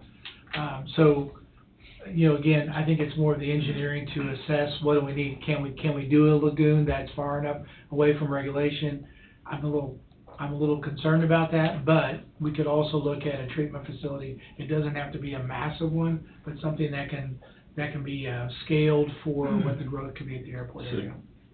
And this, I don't know anything about lagoons and the FAA, but could that be covered with wire to keep birds off of it, or does the water still attract the birds? It still attracts them, and I will be honest, I haven't dug into the regulations real deeply yet, but it doesn't look promising from a distance standpoint, again, we'd have to Well, kind of lay it all I was out. just thinking of something that could be done, and then before we spend all the money for a permanent facility, if that, you know, just, This is part of the Just an engineering idea. that Bobby's asking us to kind of, and asking for your approval, so we can assess it. That's really what we're always gonna look at what can be the most affordable start there, to be honest with you, and work from there.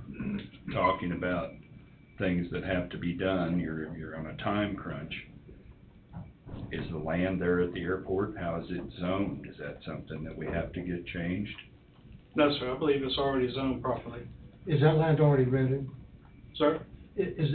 Are there cattle out there on that land? You're talking about the pasture north of the That airport? pasture north, I think that the county has for some time leased. Right, I mean, rights it's to- leased, Yeah. They just hay it. Yeah. is that all it is? I don't believe I've ever seen cattle out Okay, there. all right. I could be wrong, but as far as I know, it just No, gets hay. I couldn't remember, okay.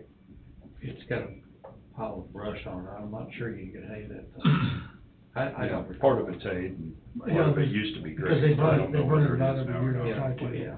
Can you pull up, I hate to ask you, are you working on something you can step off of for a second? Yep. Would you put on the monitor Coffee County GIS? You know, it sounds like things are gonna need to move pretty quickly, but it may take 3 to 4 months to get everything finalized to, Or longer. well, it's gonna work, or longer, is that quick enough? Can we merge in the finance discussion? That'll answer that question. Good morning, everyone. Morning. Morning. I was gonna ask if there's room in the closet, if I too could have some space there. We're running out of closet sometime. I don't need much. Leave the door open and have a folding chair. Appreciate the chance to be here, and, you know, this is from my perspective, it seems like an exciting opportunity for the county, and, I mean, this just project in and of itself would be a nice economic development, success story in a lot of the communities where I work, so, it is moving forward pretty quickly, and the Secured Semiconductor Manufacturing, SSM group, did find a piece of equipment available that will fit their production line, and that's what really triggered them to move forward pretty quickly. It was available in Oklahoma. They have initiated the purchase process with that group and moving it forward. And when all of this started coming together, they turned to us and asked, you know, what are the financing options available for a project like this, and how quickly can they move forward? And it's really, it's still, the financing plan hasn't been finalized, but it's starting to come together pretty nicely. And I would describe it as really consisting of 4 components. The USDA has a couple of programs that work really well for economic development projects in rural parts of the country. One of those is called their Business and Industry Loan Program, and then another one I'll talk to here in a second is it has an acronym called REDLEG. But the Business and Industry Loan Program is one where you put in an application to USDA. We've already had some initial discussions with them, and they're viewing this project very favorably.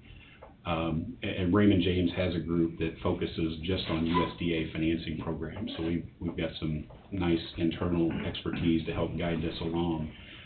And the Business and Industry Loan Program is really, the company would take out a loan, and then the USDA guarantees 80% of the repayment of that loan, so it makes it for a very strong financing package for a company. That, and again, don't hold SSM to any of these numbers because they're still working on their project budget, but we had looked at a project cost of about $16 million, and the B&I program would cover about 12 of that. On this project? On this project, yeah. So the vast majority of this is being financed through the USDA B&I Business and Industry Loan Program. So USDA would cover 12 million of it? 12 million would be financed through the B&I program. They guarantee 80% of the 12 million. Guarantee. Yeah, so 960. 9,600 Yeah, or so. yeah, 9.6. The other program that's a really nice financing program, and I think Bobby has some familiarity with this, and he brought this idea to the table, and it's that REDLEG program, and it's where the federal government loans money to a local electric cooperative. In this case, it would be Four Rivers. They loan that money to the local cooperative for free, and then the local cooperative can then in turn make an economic development loan to a company. That program can go up to $2 million, and so we're counting on about $2 million from that Red Leg program.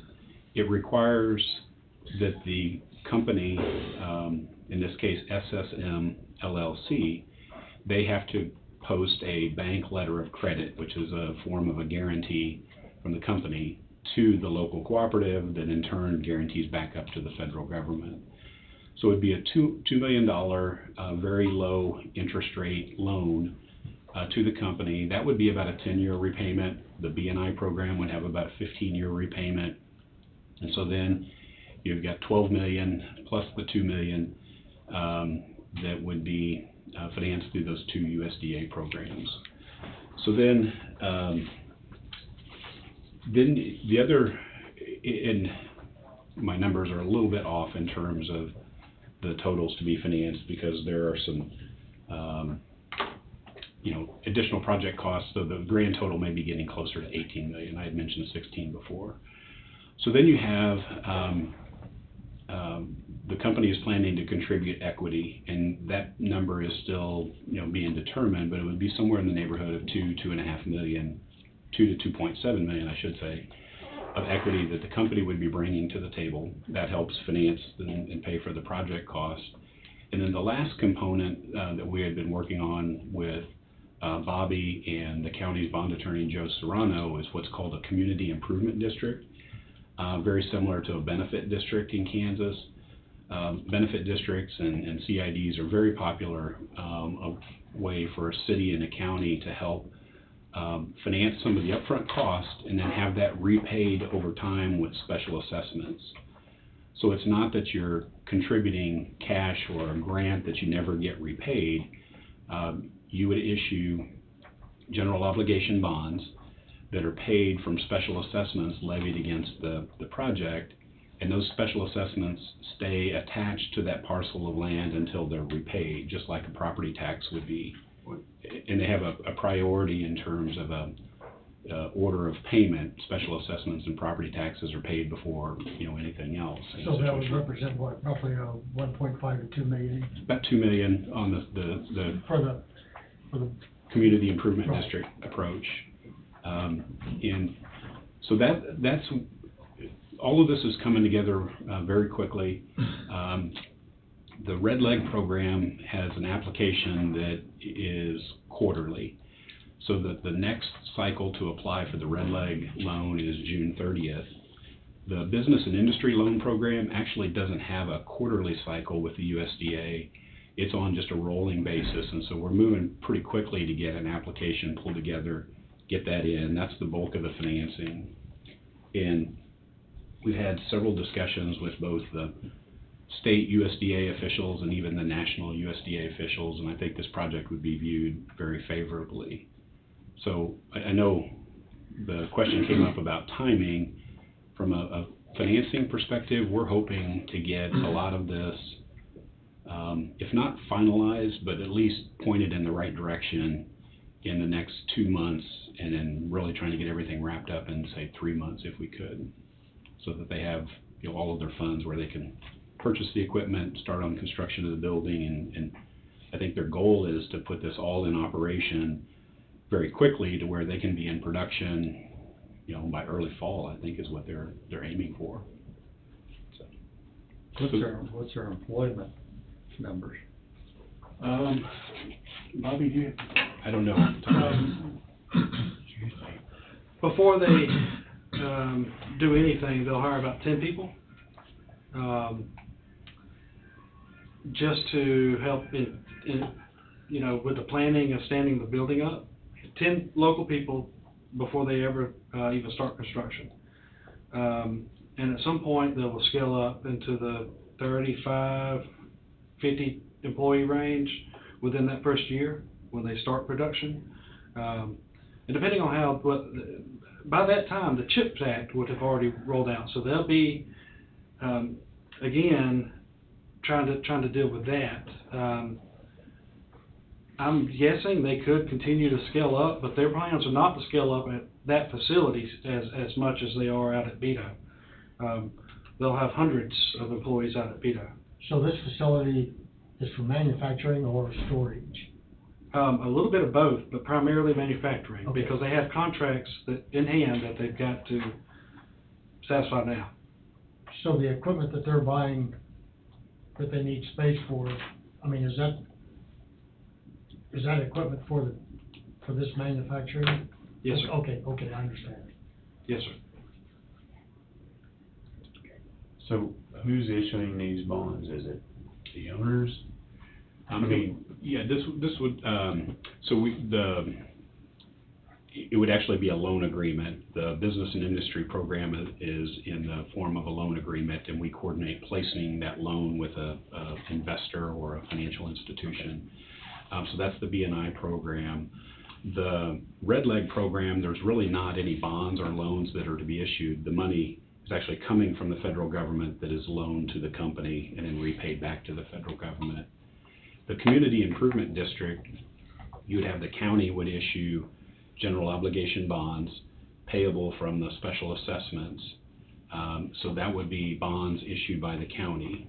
And again, that's very similar to, the Community Improvement District is very similar to a benefit district, where oftentimes can be used for like residential development. You put in infrastructure and have the bonds repaid from special assessments. And then the equity is just cash that the company would be bringing to the table. So those are the four components. So would that be secured by these buildings then? Our interest that they're being repaid? I mean, I'm not sure I understand. Yeah, so when you think of who gets what collateral. That was kind of my question. Yeah. That's where I was headed to. Yeah, so. See what our risk was. Exactly. And so the buildings will serve as collateral for the B&I loan program. The Red Leg collateral is actually the bank letter of credit that the company is bringing. So they're drawing a letter of credit on a local bank that they do business with in Kentucky, pledging that to this project. If there's ever a shortfall to repay the Red Leg program, that local bank then advances the money to pay off the Red Leg program. So then the equity piece is unsecured. I mean, that's cash the company is bringing. So that leaves then the county's general obligation bonds payable from those special assessments. And so your collateral, when you think about it, is really you attach the first lien on that tract of land. And if they don't pay their special assessments, then you foreclose on that land. And let's say that they have been making their payments on the B&I loan program. Any lender, and I think Bobby may reinforce this, but my experience has been that if you have a special assessment that's a fairly small amount against that land, and the bank is saying, hey, wait a minute, our collateral sits on that land and we may lose the land, you oftentimes will see that lender step in and say, we're going to cover the special assessment so that we don't lose our building as collateral. So you don't have the buildings as collateral, but you've got a you've got the land, and you're in front of that land. Okay, you're first in line. You're first in line, okay. Yes. And they're needing, what, 6 to 8 acres, is that approximately what they're looking at? Yeah, I think so. That's in the general range. There's 2 buildings proposed. Is that per building or all total? That's the first building. Okay. So So we've 12. we've done a concept to show 2 additional, so 3 total, but this is only for the first building. Okay. Well, The drawing I saw 2. Yes, sir. That's Paragon you're speaking about. Okay. And if you look at this, Well, I need to, sorry, well, it's on my mind, Sabian, so the sewer part is concerning to you. To me, that's the I mean, first. I made a statement last week, having the cart before the horse and horse before the cart, trying to figure out where the horse is supposed to go in this scenario, and I kinda like that one, so I'm gonna stick to it.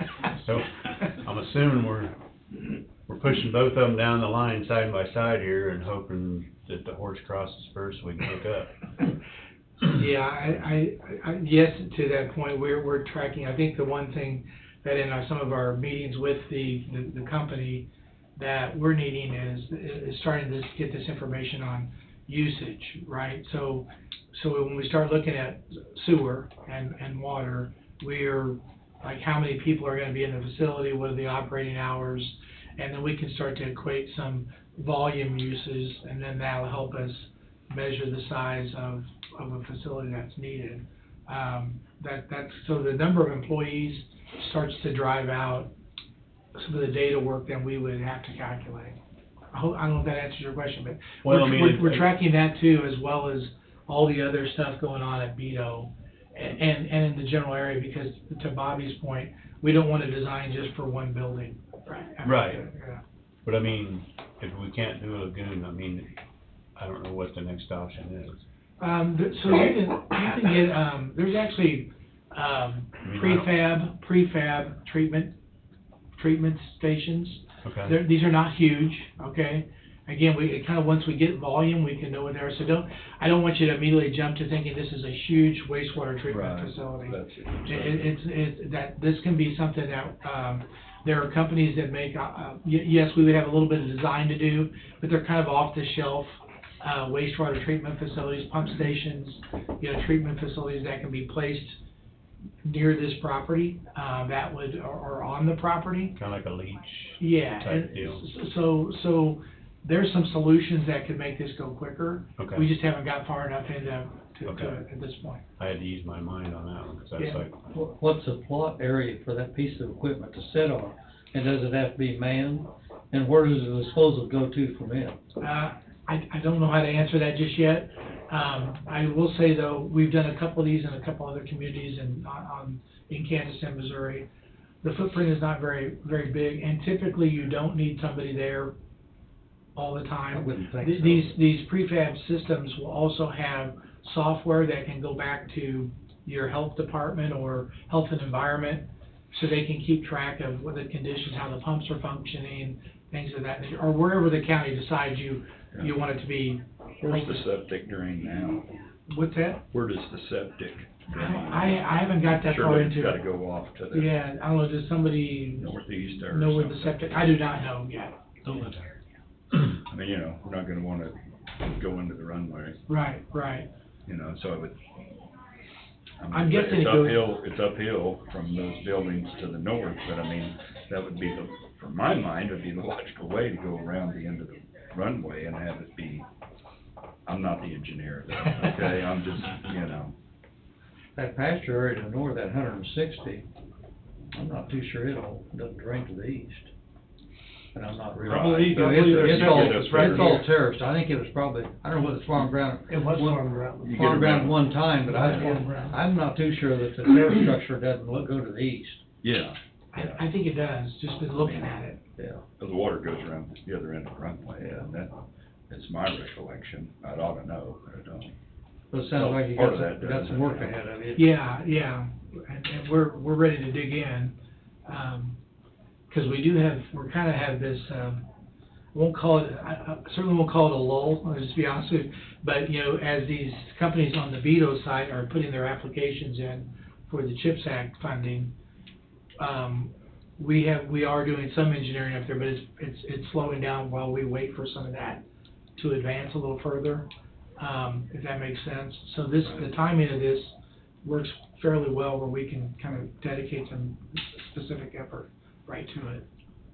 well, I know that the time and you're putting in a Beto for the chips, we're putting on an account to keep track, to get reimbursed in the end. Where will this go to?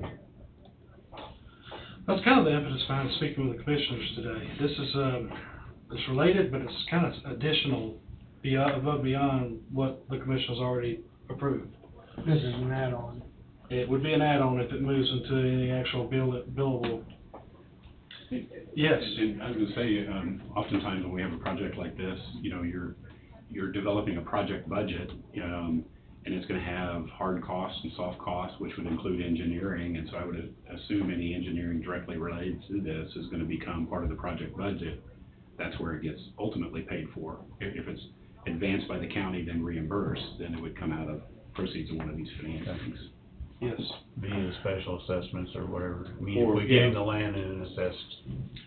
something like that. Yeah, and I don't know which one of those, 4 categories of financing we would have engineering fees paid out of, but essentially would come out of the total proceeds. And for our purposes too, I think I mentioned about Bobby and Greg, you know, we all the time can put together a specific fee proposal that would be the hard cost for the engineering that we would be doing on your behalf for this, so we can provide that to Bobby and Greg, and however then you would want to proceed, whether it be reimbursable or whatever, that's up to you all, but we're very familiar with putting together a fee proposal for what the cost would be for the engineer. So the estimated cost of 16, 18 million, does that encompass what we're talking about now, or is that above and beyond?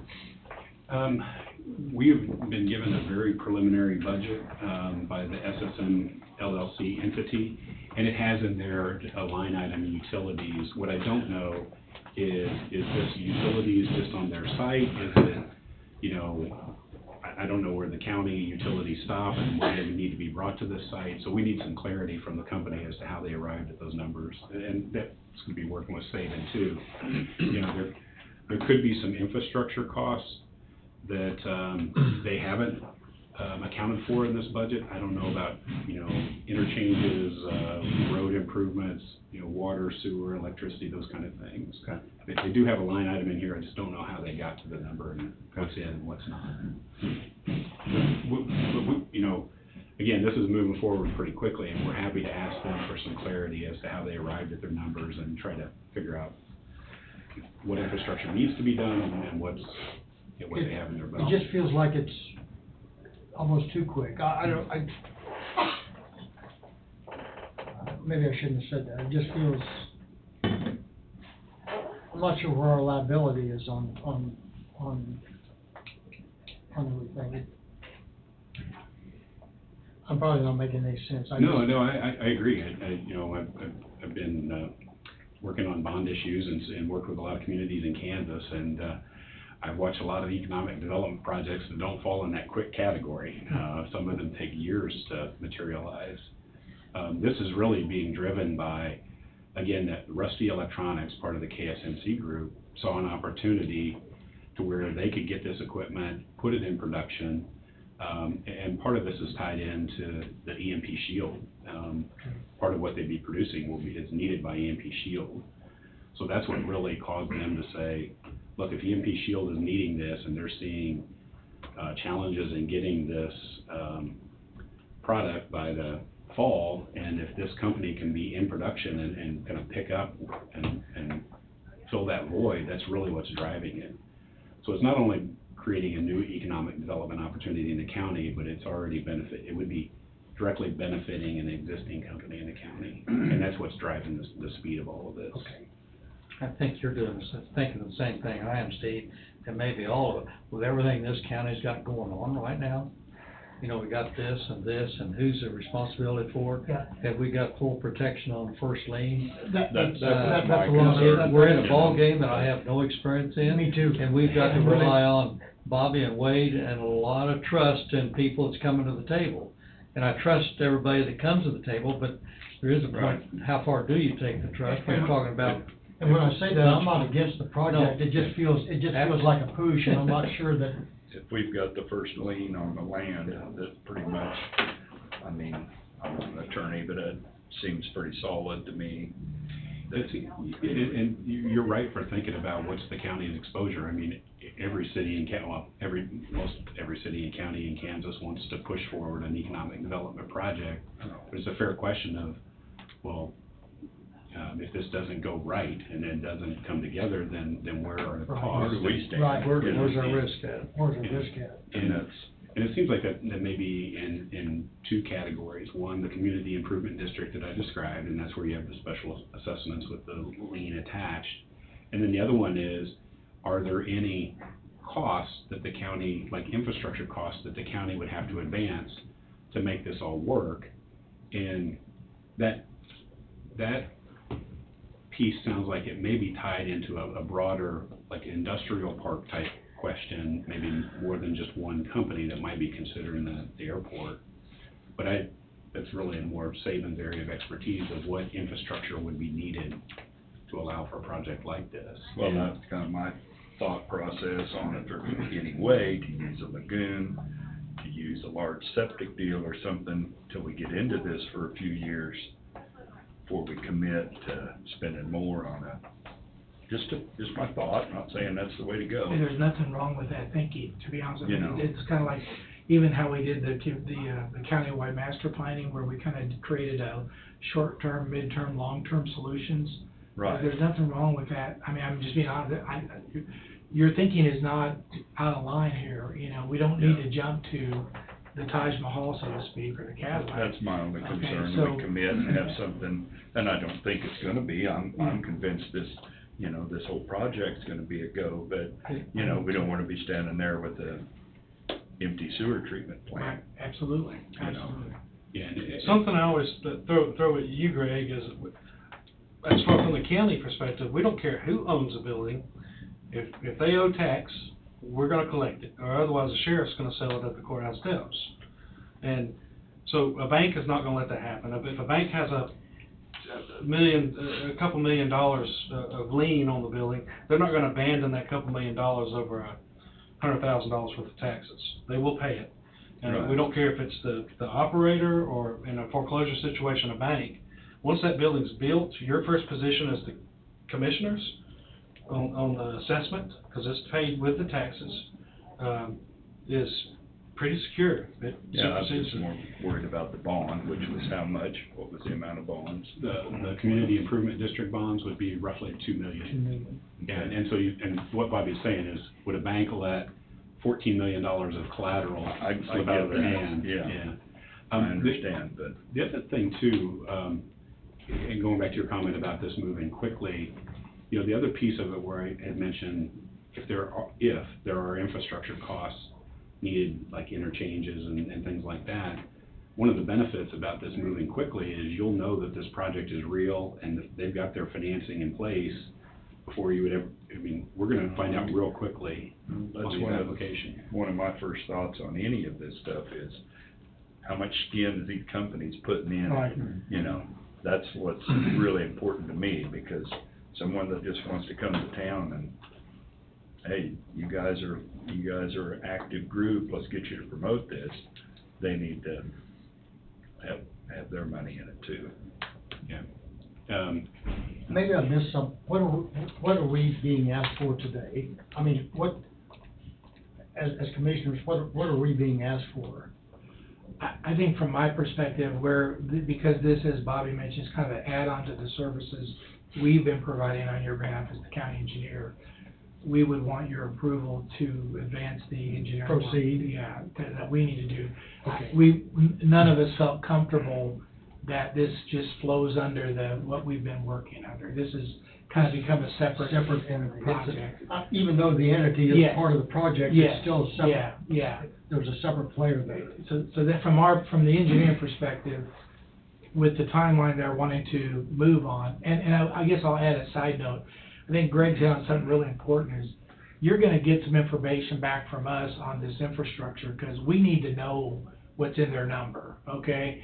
And we need to know sooner than later, because if they're gonna push the schedule, we need to know what we're working with, so we can give you straight answers back.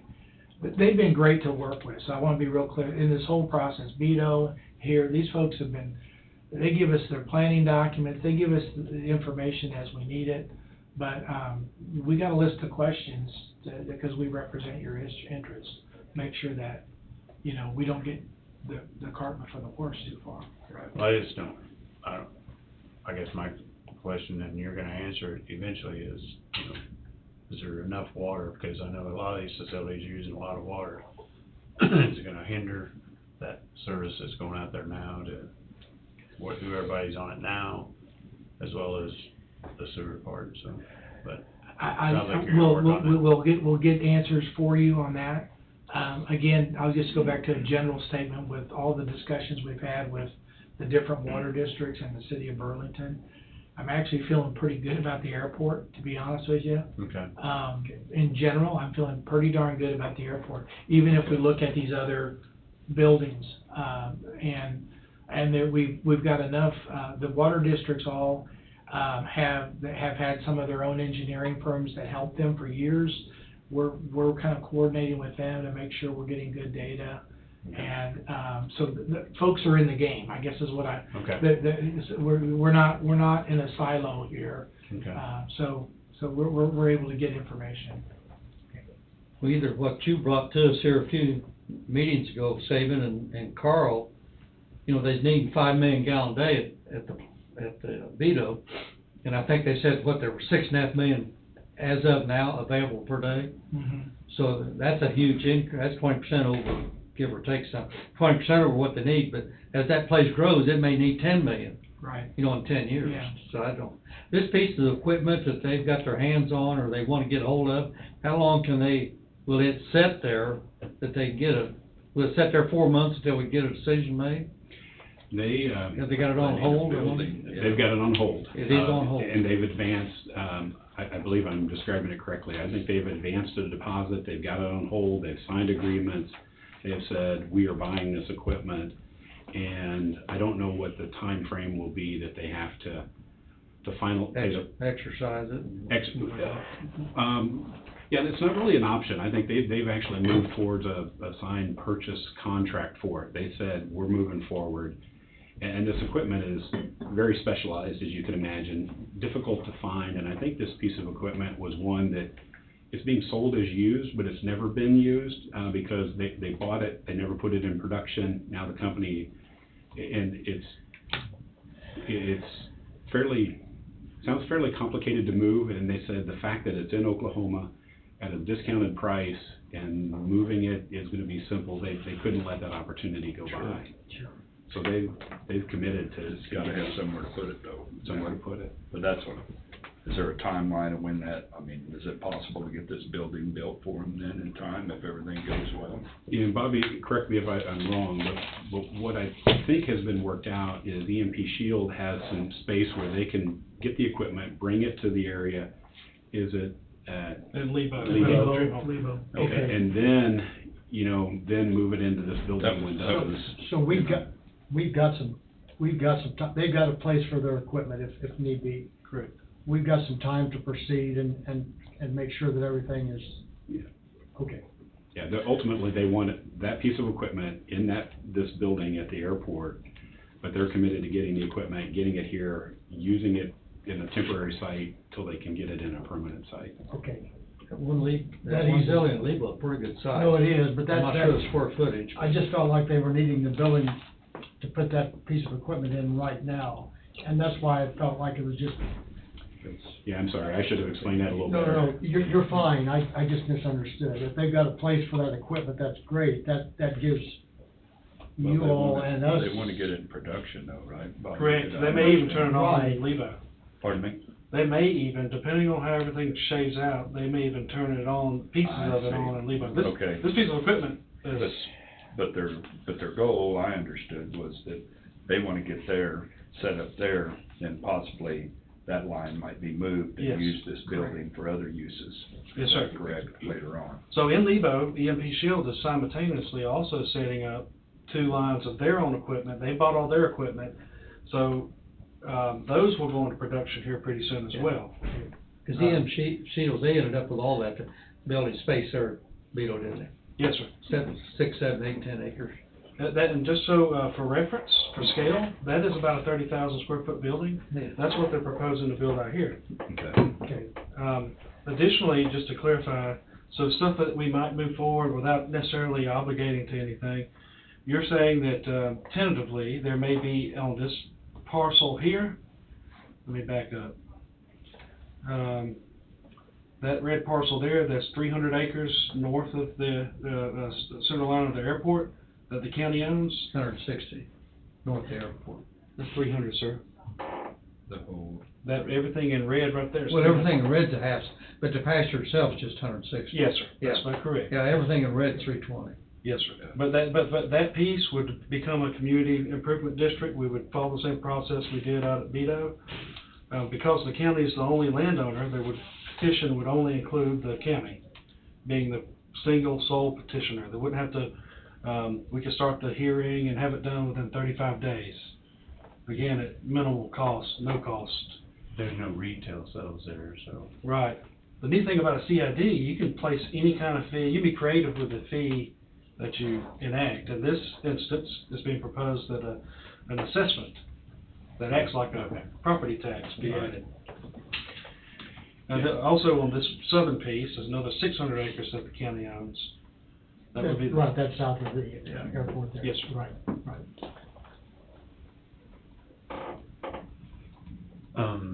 Wade, you got any weigh in on any of it? Legal aspects? Do we need to make motions? Do we need I to? think you were gonna put together a proposal, and then once you get that proposal, then take action from there. But you can get that put together pretty Yeah, quick. I've actually got people working on it. I could get it back this week, for Okay, sure. 'cause Angie did point out, and feel free to speak up at any time, I mean, especially when it comes to budgeting, but some hard and soft cost estimates, because we're getting ready for the 2024 budgets, so. And just realizing that some of this is probably gonna come out of this year, it'll kind of give us an idea on what we need to budget for next year and what reserves that they can use and. I take a budget is July 1. Well, Or June 30 to, or July 1 to June 30, is that fiscal year or? oh, our fiscal year's January 1 to Okay, December January, 31st, okay, but we okay. start preparation this summer. Gotcha. And then we finalize August 15th, so if there's anything we need to think of in other places as we fund this, that'll help us with So that. what I can attempt to do, and again, I'll say this is gonna be more as a guide than anything, I can also, take the fee proposal, which is most important to get to you for approval, but then on the back end, which is not necessarily tied to the contract, I can kind of lay out what I think the load will be month to month. You know, so again, it's not gonna be precise, but, cause we got kind of working with a moving target with the company, but we can kind of say, okay, well, here's the amount of effort we expect in, you know, June, July, August, and all, you know, take it through, so you can at least get a sense of how it might look in the budget. Yeah. And again, I don't wanna call it a hard and fast, but we would tie it to the overall scope and fee and just say, based on a project like this, here's how we think we're gonna work through that. Does that make sense? That'd be fine, yeah. Okay. I just wanna make sure that, to help guide them or help with their Budgets. budget and stuff, that we either, if we have to cut somewhere else to fund this, or add to this, or put in different reserves to fund this, whatever. Okay. We'll have something back to you before the end of the week. That's fine.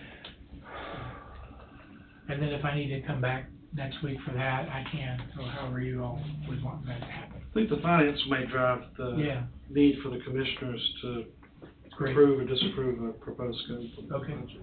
Okay. And if I could, I wanted to tie into the question that came up earlier from the commission of what are we asking of the commission today? Wanted to be here today to share with you the plan of finance, you know, for the project. First of all, thought you might just be interested in knowing how they're planning to finance it, but also wanted to find out if the community improvement district approach and the special assessment is something that the county commissioners would consider. Then I would encourage Joe Serrano at QTech Rock, who has worked with you as bond counsel. Bobby had talked about the formation of the CID district. You've gone through that process before. But then also if we push ahead and issue bonds, there's a notice and protest process that we would want to put in motion. I think it's a 60-day window. It's pretty common that we have notice and protest process related to bond issues. And if you don't need to take action today, but if that's something that you would consider entertaining, then we can have a calendar prepared that would show the steps for the formation and the authorization for the bonds. And if we wanted to start those notice and protest process, given that this is moving forward quickly, then might want to have Joe draft a resolution for you at one of your upcoming meetings just to get that in motion. So don't need an answer today, but if that is something that you want to consider, then we'd want to have Joe help you with drafting that resolution. I would just throw in there, I'm not the finance guy, but from experience, the nice thing about this project is, regardless of how this one particular one proceeds, fast, slower, whatever, I think to Bobby's point, getting a CID formed because you control that property, things are going to happen. This has a great advantage to you to do it now. I mean, just, again, this is from experience on other types of projects like this. So, and because you're the one owner, there's some real advantages to putting some of these tools in place now. From the state of Kansas level, the commission's gotten attention. I think Wade even recently, they ate with a celebrity, one of the state leaders, but, they are now giving us attention, and we got a request last week to respond to a much larger project that I think, would blow your guys' minds if we were to talk about it openly, but, again, there's so much potential right now. I'm not saying we have to dream big for the sake of it, but I think we're being looked at as a community that can do heavy lifts. Not just financially, but you guys have put a team together, and you've got some real competent people working, all rowing in the same direction. I think other counties struggle just to get roads paved. Coffee County is doing much more. And I think it's appreciated at the state level. And we probably can't even comprehend what the alternatives are in the next 5 years or 10 years or whatever it is. It'd be great to be a part of it. And Well, I think we're fortunate to have EMP Shields here and. So fortunate. And, this would help them, and help the community, and help the manufacturer of semiconductors as well, so I'm full favor of it. I just wanna make sure I'm digesting it how I should be, and, The old line of the devil is in the details still always applies. yes, yeah, Particularly when you guys are sitting on that side of the table. yeah. Trying to be responsible. That's all we're trying to do is just be responsible. And so with that being said, I mean, for me, it's uncharted waters for me, I don't know, assume the rest of us, but we're gonna rely on the team of people we put together, excuse me, to direct us, which is the best avenue to go, CID, bonds, whatever, so. Right. We can't be professionals in all these different areas, so we have to rely on people that are coming together in this team. Yeah, we depend on you guys to give us really good advice. I mean, that's because you're the folks that we depend on. Thank you. For what they say. Yeah. Right. Just way above. Oh, one last question, maybe, I don't know if it's, maybe just consent, is, number one, is the county willing to sell up to 10 acres to allow, what I plan to do, along with, Saban, bringing a scope of work back, and also you coming to speak to what next steps on the finance piece, maybe even the CID statutory piece. I want to come back with a project development agreement that Wade's looked at, that the commissioners could read through, that says Coffee County will do X. That includes selling a certain amount of acreage that is to be determined, but for X price. I don't know. For this project. For this, yes. Okay. I guess I'd need a little more thought on what that price would be anyhow. I mean, I think, Well, I know, myself, for me, it'd be, I don't know, I guess I don't know. a lot of figures being tossed around the Yeah. community for other land that they're talking about developing, and this is, in my mind, more valuable than that, or the location that it's in, but whether we view it that way, that it's county property and we're doing it to help with this development, that may be a factor in it too. For what it potentially brings to the county, not only employment, but revenue and everything else. That needs to be a consideration Yeah, too, needs to but be I a don't, consideration. Wade asked me if we were giving a rebate on this one. We went back and forth on the finance piece about what, if we do as an incentive offer the rebate, but right now, it's off the table, in consideration of, going the CID route. But I'm all about locking the taxes in. And one beautiful thing about that rebate agreement, it locks them in, always, that's the lifeblood of the county is taxes. Sure. And I assume, Bobby, along that line, that if the county agrees to use the CID approach and have the CID repaid from special assessments, you could say, in exchange for that, the company would agree to not ask for an abatement. Yes. In that development agreement. Yep. And, you know, and I appreciate your comments about, you know, trusting the people that are working with the county, and we take that seriously. And we looked at several different options, and this one, you know, when you think about it, the bonds that you're issuing will be fully repaid by the special assessments for the levying, so you're not writing a check up front, you're not giving an abatement, you're not giving a cash incentive up front. You're helping facilitate their plan of finance, but it's not coming out of the pockets of the county. And that's something we discussed too. With as much as we got going on, that sounds real good. It does. It does. If I were in your position, I would like that approach as Yeah. opposed to writing a check. You need somebody else plugging into the outlet, right? So anyway, I did want to make that point.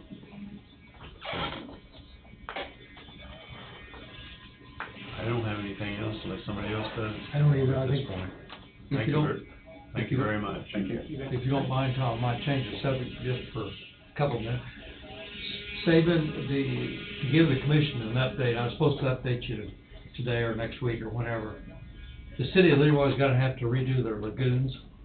Have they touched base with you a little bit on that? No. Might possibly need some funding over, they're gonna try to spread it over a 2-year period, possibly only a 3. But they're gonna have to do quite a bit of update in their lagoons, cause they're probably 50 years old, probably at least, and haven't been touched. Other than they reline, Yeah. okay, riprap, I couldn't Yeah. say it right word. They did some riprap in here several years ago. They got some money set aside, but not enough, quick enough. So I'm not telling you, but if you don't mind, you might talk to Aaron a little bit Okay. and see. I'm not trying to spend some of the city's money, but maybe we need a little bit of input from you know, engineering to make sure whatever they spend or we spend is the money right to Okay. spend. I'll reach out. So that's, so you might touch base with Aaron, because he talked to me here a few days ago. Okay, super. Thank you, I will. All right, thanks, David. Thank you. All right, thanks again. Commissioners, one last thing, on the 22nd, next Monday, you've got the Deputy Secretary Paul Hughes on the agenda, Let me make sure. coming to speak to the commissioners. He'll be at your podium. I forget what time he said.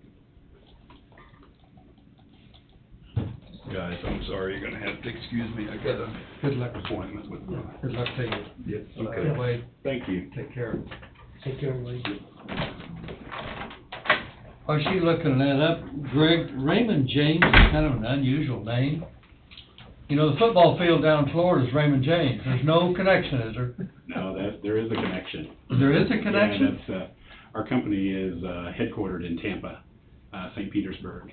And so, Raymond James Financial, that's what we pay for that sponsorship. You've gotta be kidding. Wow. Now, I don't bring that up because the Chiefs lost to Tampa Bay. So I'm a little sore about that. No, it's the same company. I'll be darned. Yeah, Raymond James, I haven't shared any of our marketing materials with you, but we have about 21,000 employees.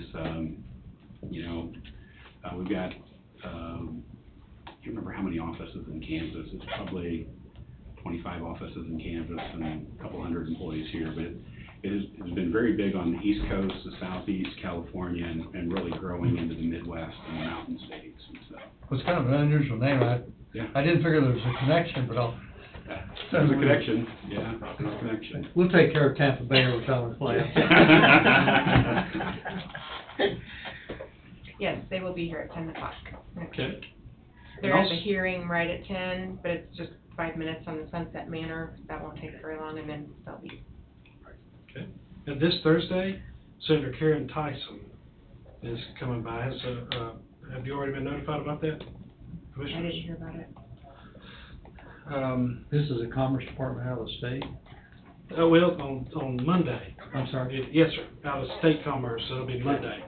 Deputy Secretary Paul Hughes. On Thursday, this week, you have Senator Karen Tyson wants to meet with the commissioners as many of you as can attend at 3 o'clock in the basement. Notify the press, hadn't notified you yet, but it is meant to be a public forum. If Wade's okay with it, as to the conduct of how many commissioners can attend at that public meeting. I will be unavailable.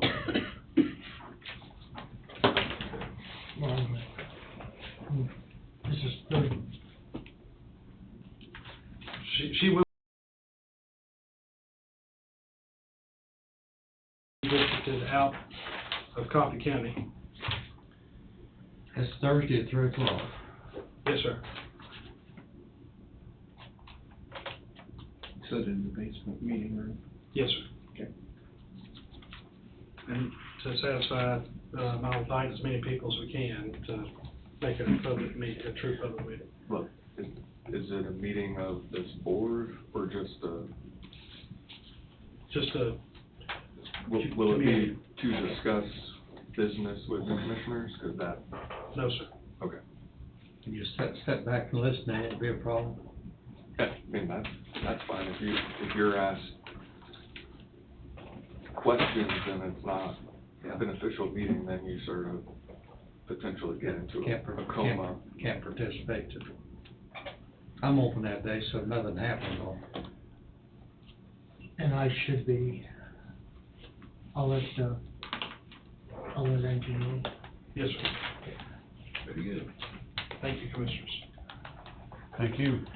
Thank you very much. Thank you very much. Thank you, Saban. Greg.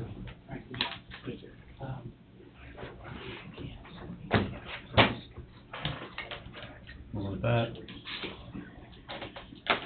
Have a great day. You too. You too, Thank Ray. you very much. nice to see you. Yeah, Thanks, sir. David? Can't bring the James. Yeah, that's pretty cool. You got anything for roundtable, Angel? Today we have the department head meeting with you, Steve, at 1:30. And that's 1:30? Yeah, on the time clock, or not the time clock, but on the pay period. Right. This last week, the time clock system was down, and it still is as of today. All I know is that CIC is working on looking into what's going on, and it's not just Coffee County, it's statewide. So, once I know more information on that, I can let you know, but we will probably postpone going live with the system until July 1st, unless the issue continues into June, but we'd like to have a full month of practice before we actually go live. So we're gonna move it to July 1st at this point. Wade had mentioned to me prior to the meeting this morning that he had had concerns of an employee with the password logging onto the system. I guess the employee was concerned that it would be easy for someone else to figure out their password, but I need to talk more with CIC on that. I did talk with Terry, and she had said that there is a second level security that can be set up, and even a third with like a thumbprint. So we'll look into all that too and see if we can calm the concerns on that. So, and that was Commissioner Wade, right? yes, Commissioner Wade Thompson, yes, that he spoke with me about that. And I think that's all I have today, so. Don? No. When I talked about the Leroy sewer deal, I took care of that. Okay. Wait. You're missing two, so you can't have a whole lot today. Well, that's why I went to you last.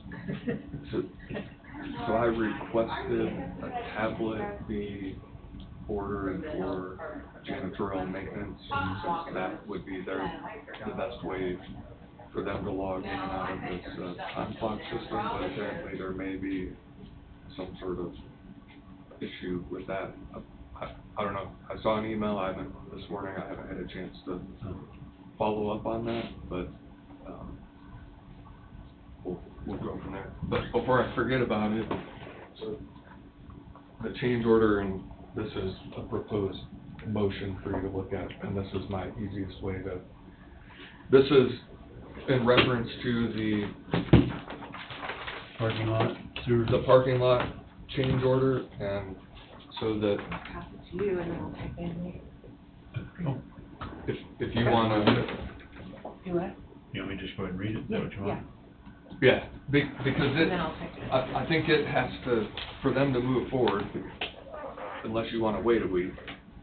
No, we need to move forward, because this, like, to reiterate, if you will, that this change order is It's more for the something- jail. It's more for the jail than it is the parking lot. Right. It was anticipated in those costs to get this accomplished, but yet it needs to be done now Yeah. to save money, actually. Yep. So, And if something doesn't make sense, pardon me? if something doesn't make sense there, let me know. But what you're reading from is a proposed motion in reference to the, Storm sewer. what, Warren was here and what he updated the commission on this morning. So, we need a motion to approve and to authorize Vice Chairman to sign the potential change order number 001, the amount of $43,905.27, submitted by River City Construction and Kellogg Construction dated May 9th, 2023, regarding the Coffee County off-site parking improvements project and in combination with site utility revisions required for the future Coffee County LEC project specific to required LEC project storm and sanitary sewer systems. Funds to be paid from the jail construction fund. Let's go move. I'll second. Don's moved, Steve seconded. No discussion. All in favor, say aye. Aye. Aye. Motion passes 3-0. That was about as detailed a motion as you can put together. Just so everybody understands, it's part of the jail project, but it needs to be done It now. needs to be done now. Save money in the long run.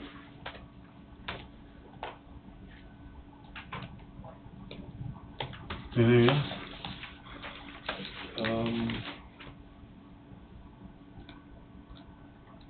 Not, I don't think so for today. I'll wait until we have a full board. Yeah. Well, I was gonna bring up the, crops building again, and did you see that email I forwarded you from Hector? Yes, if I understood right, the additional cost and then the overall anticipated cost of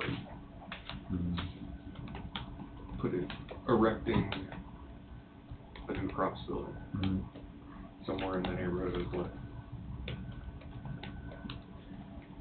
Which part, the cost of the building? Yes. In the neighborhood of 800,000. So, and that estimate includes sort of similar to the Goldberg project, all the Hector, that's his name, right? He would be included throughout the entire duration, and that includes all the anticipated costs, including the architectural costs as well. I would suggest bringing that up next week and,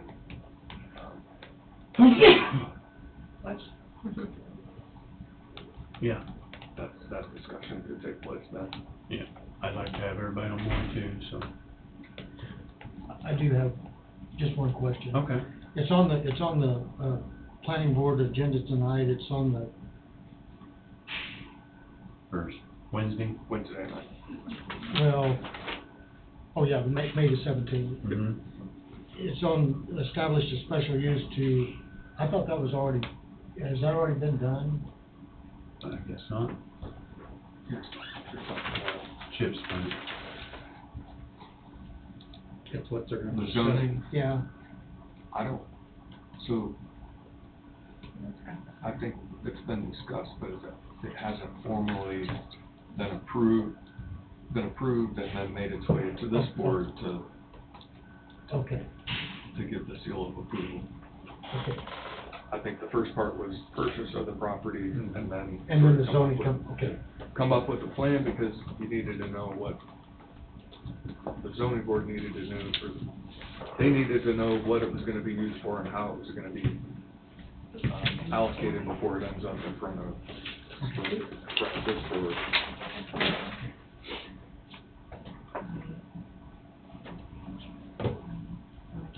Yeah, I got notification on it, 'cause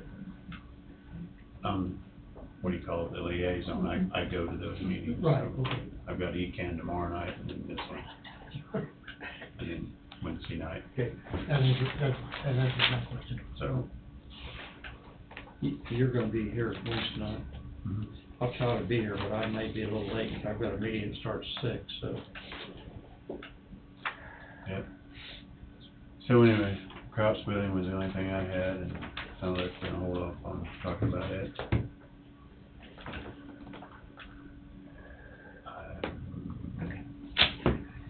Sure you don't have something else, Wade? Just seems like you ought to have something else.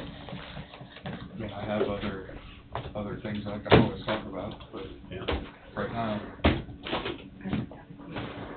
Well, I guess if nobody has anything, unless I'm forgetting something.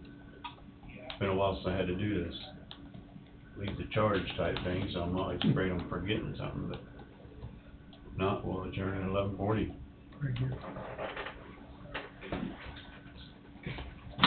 Last time you was in charge, I think you got out before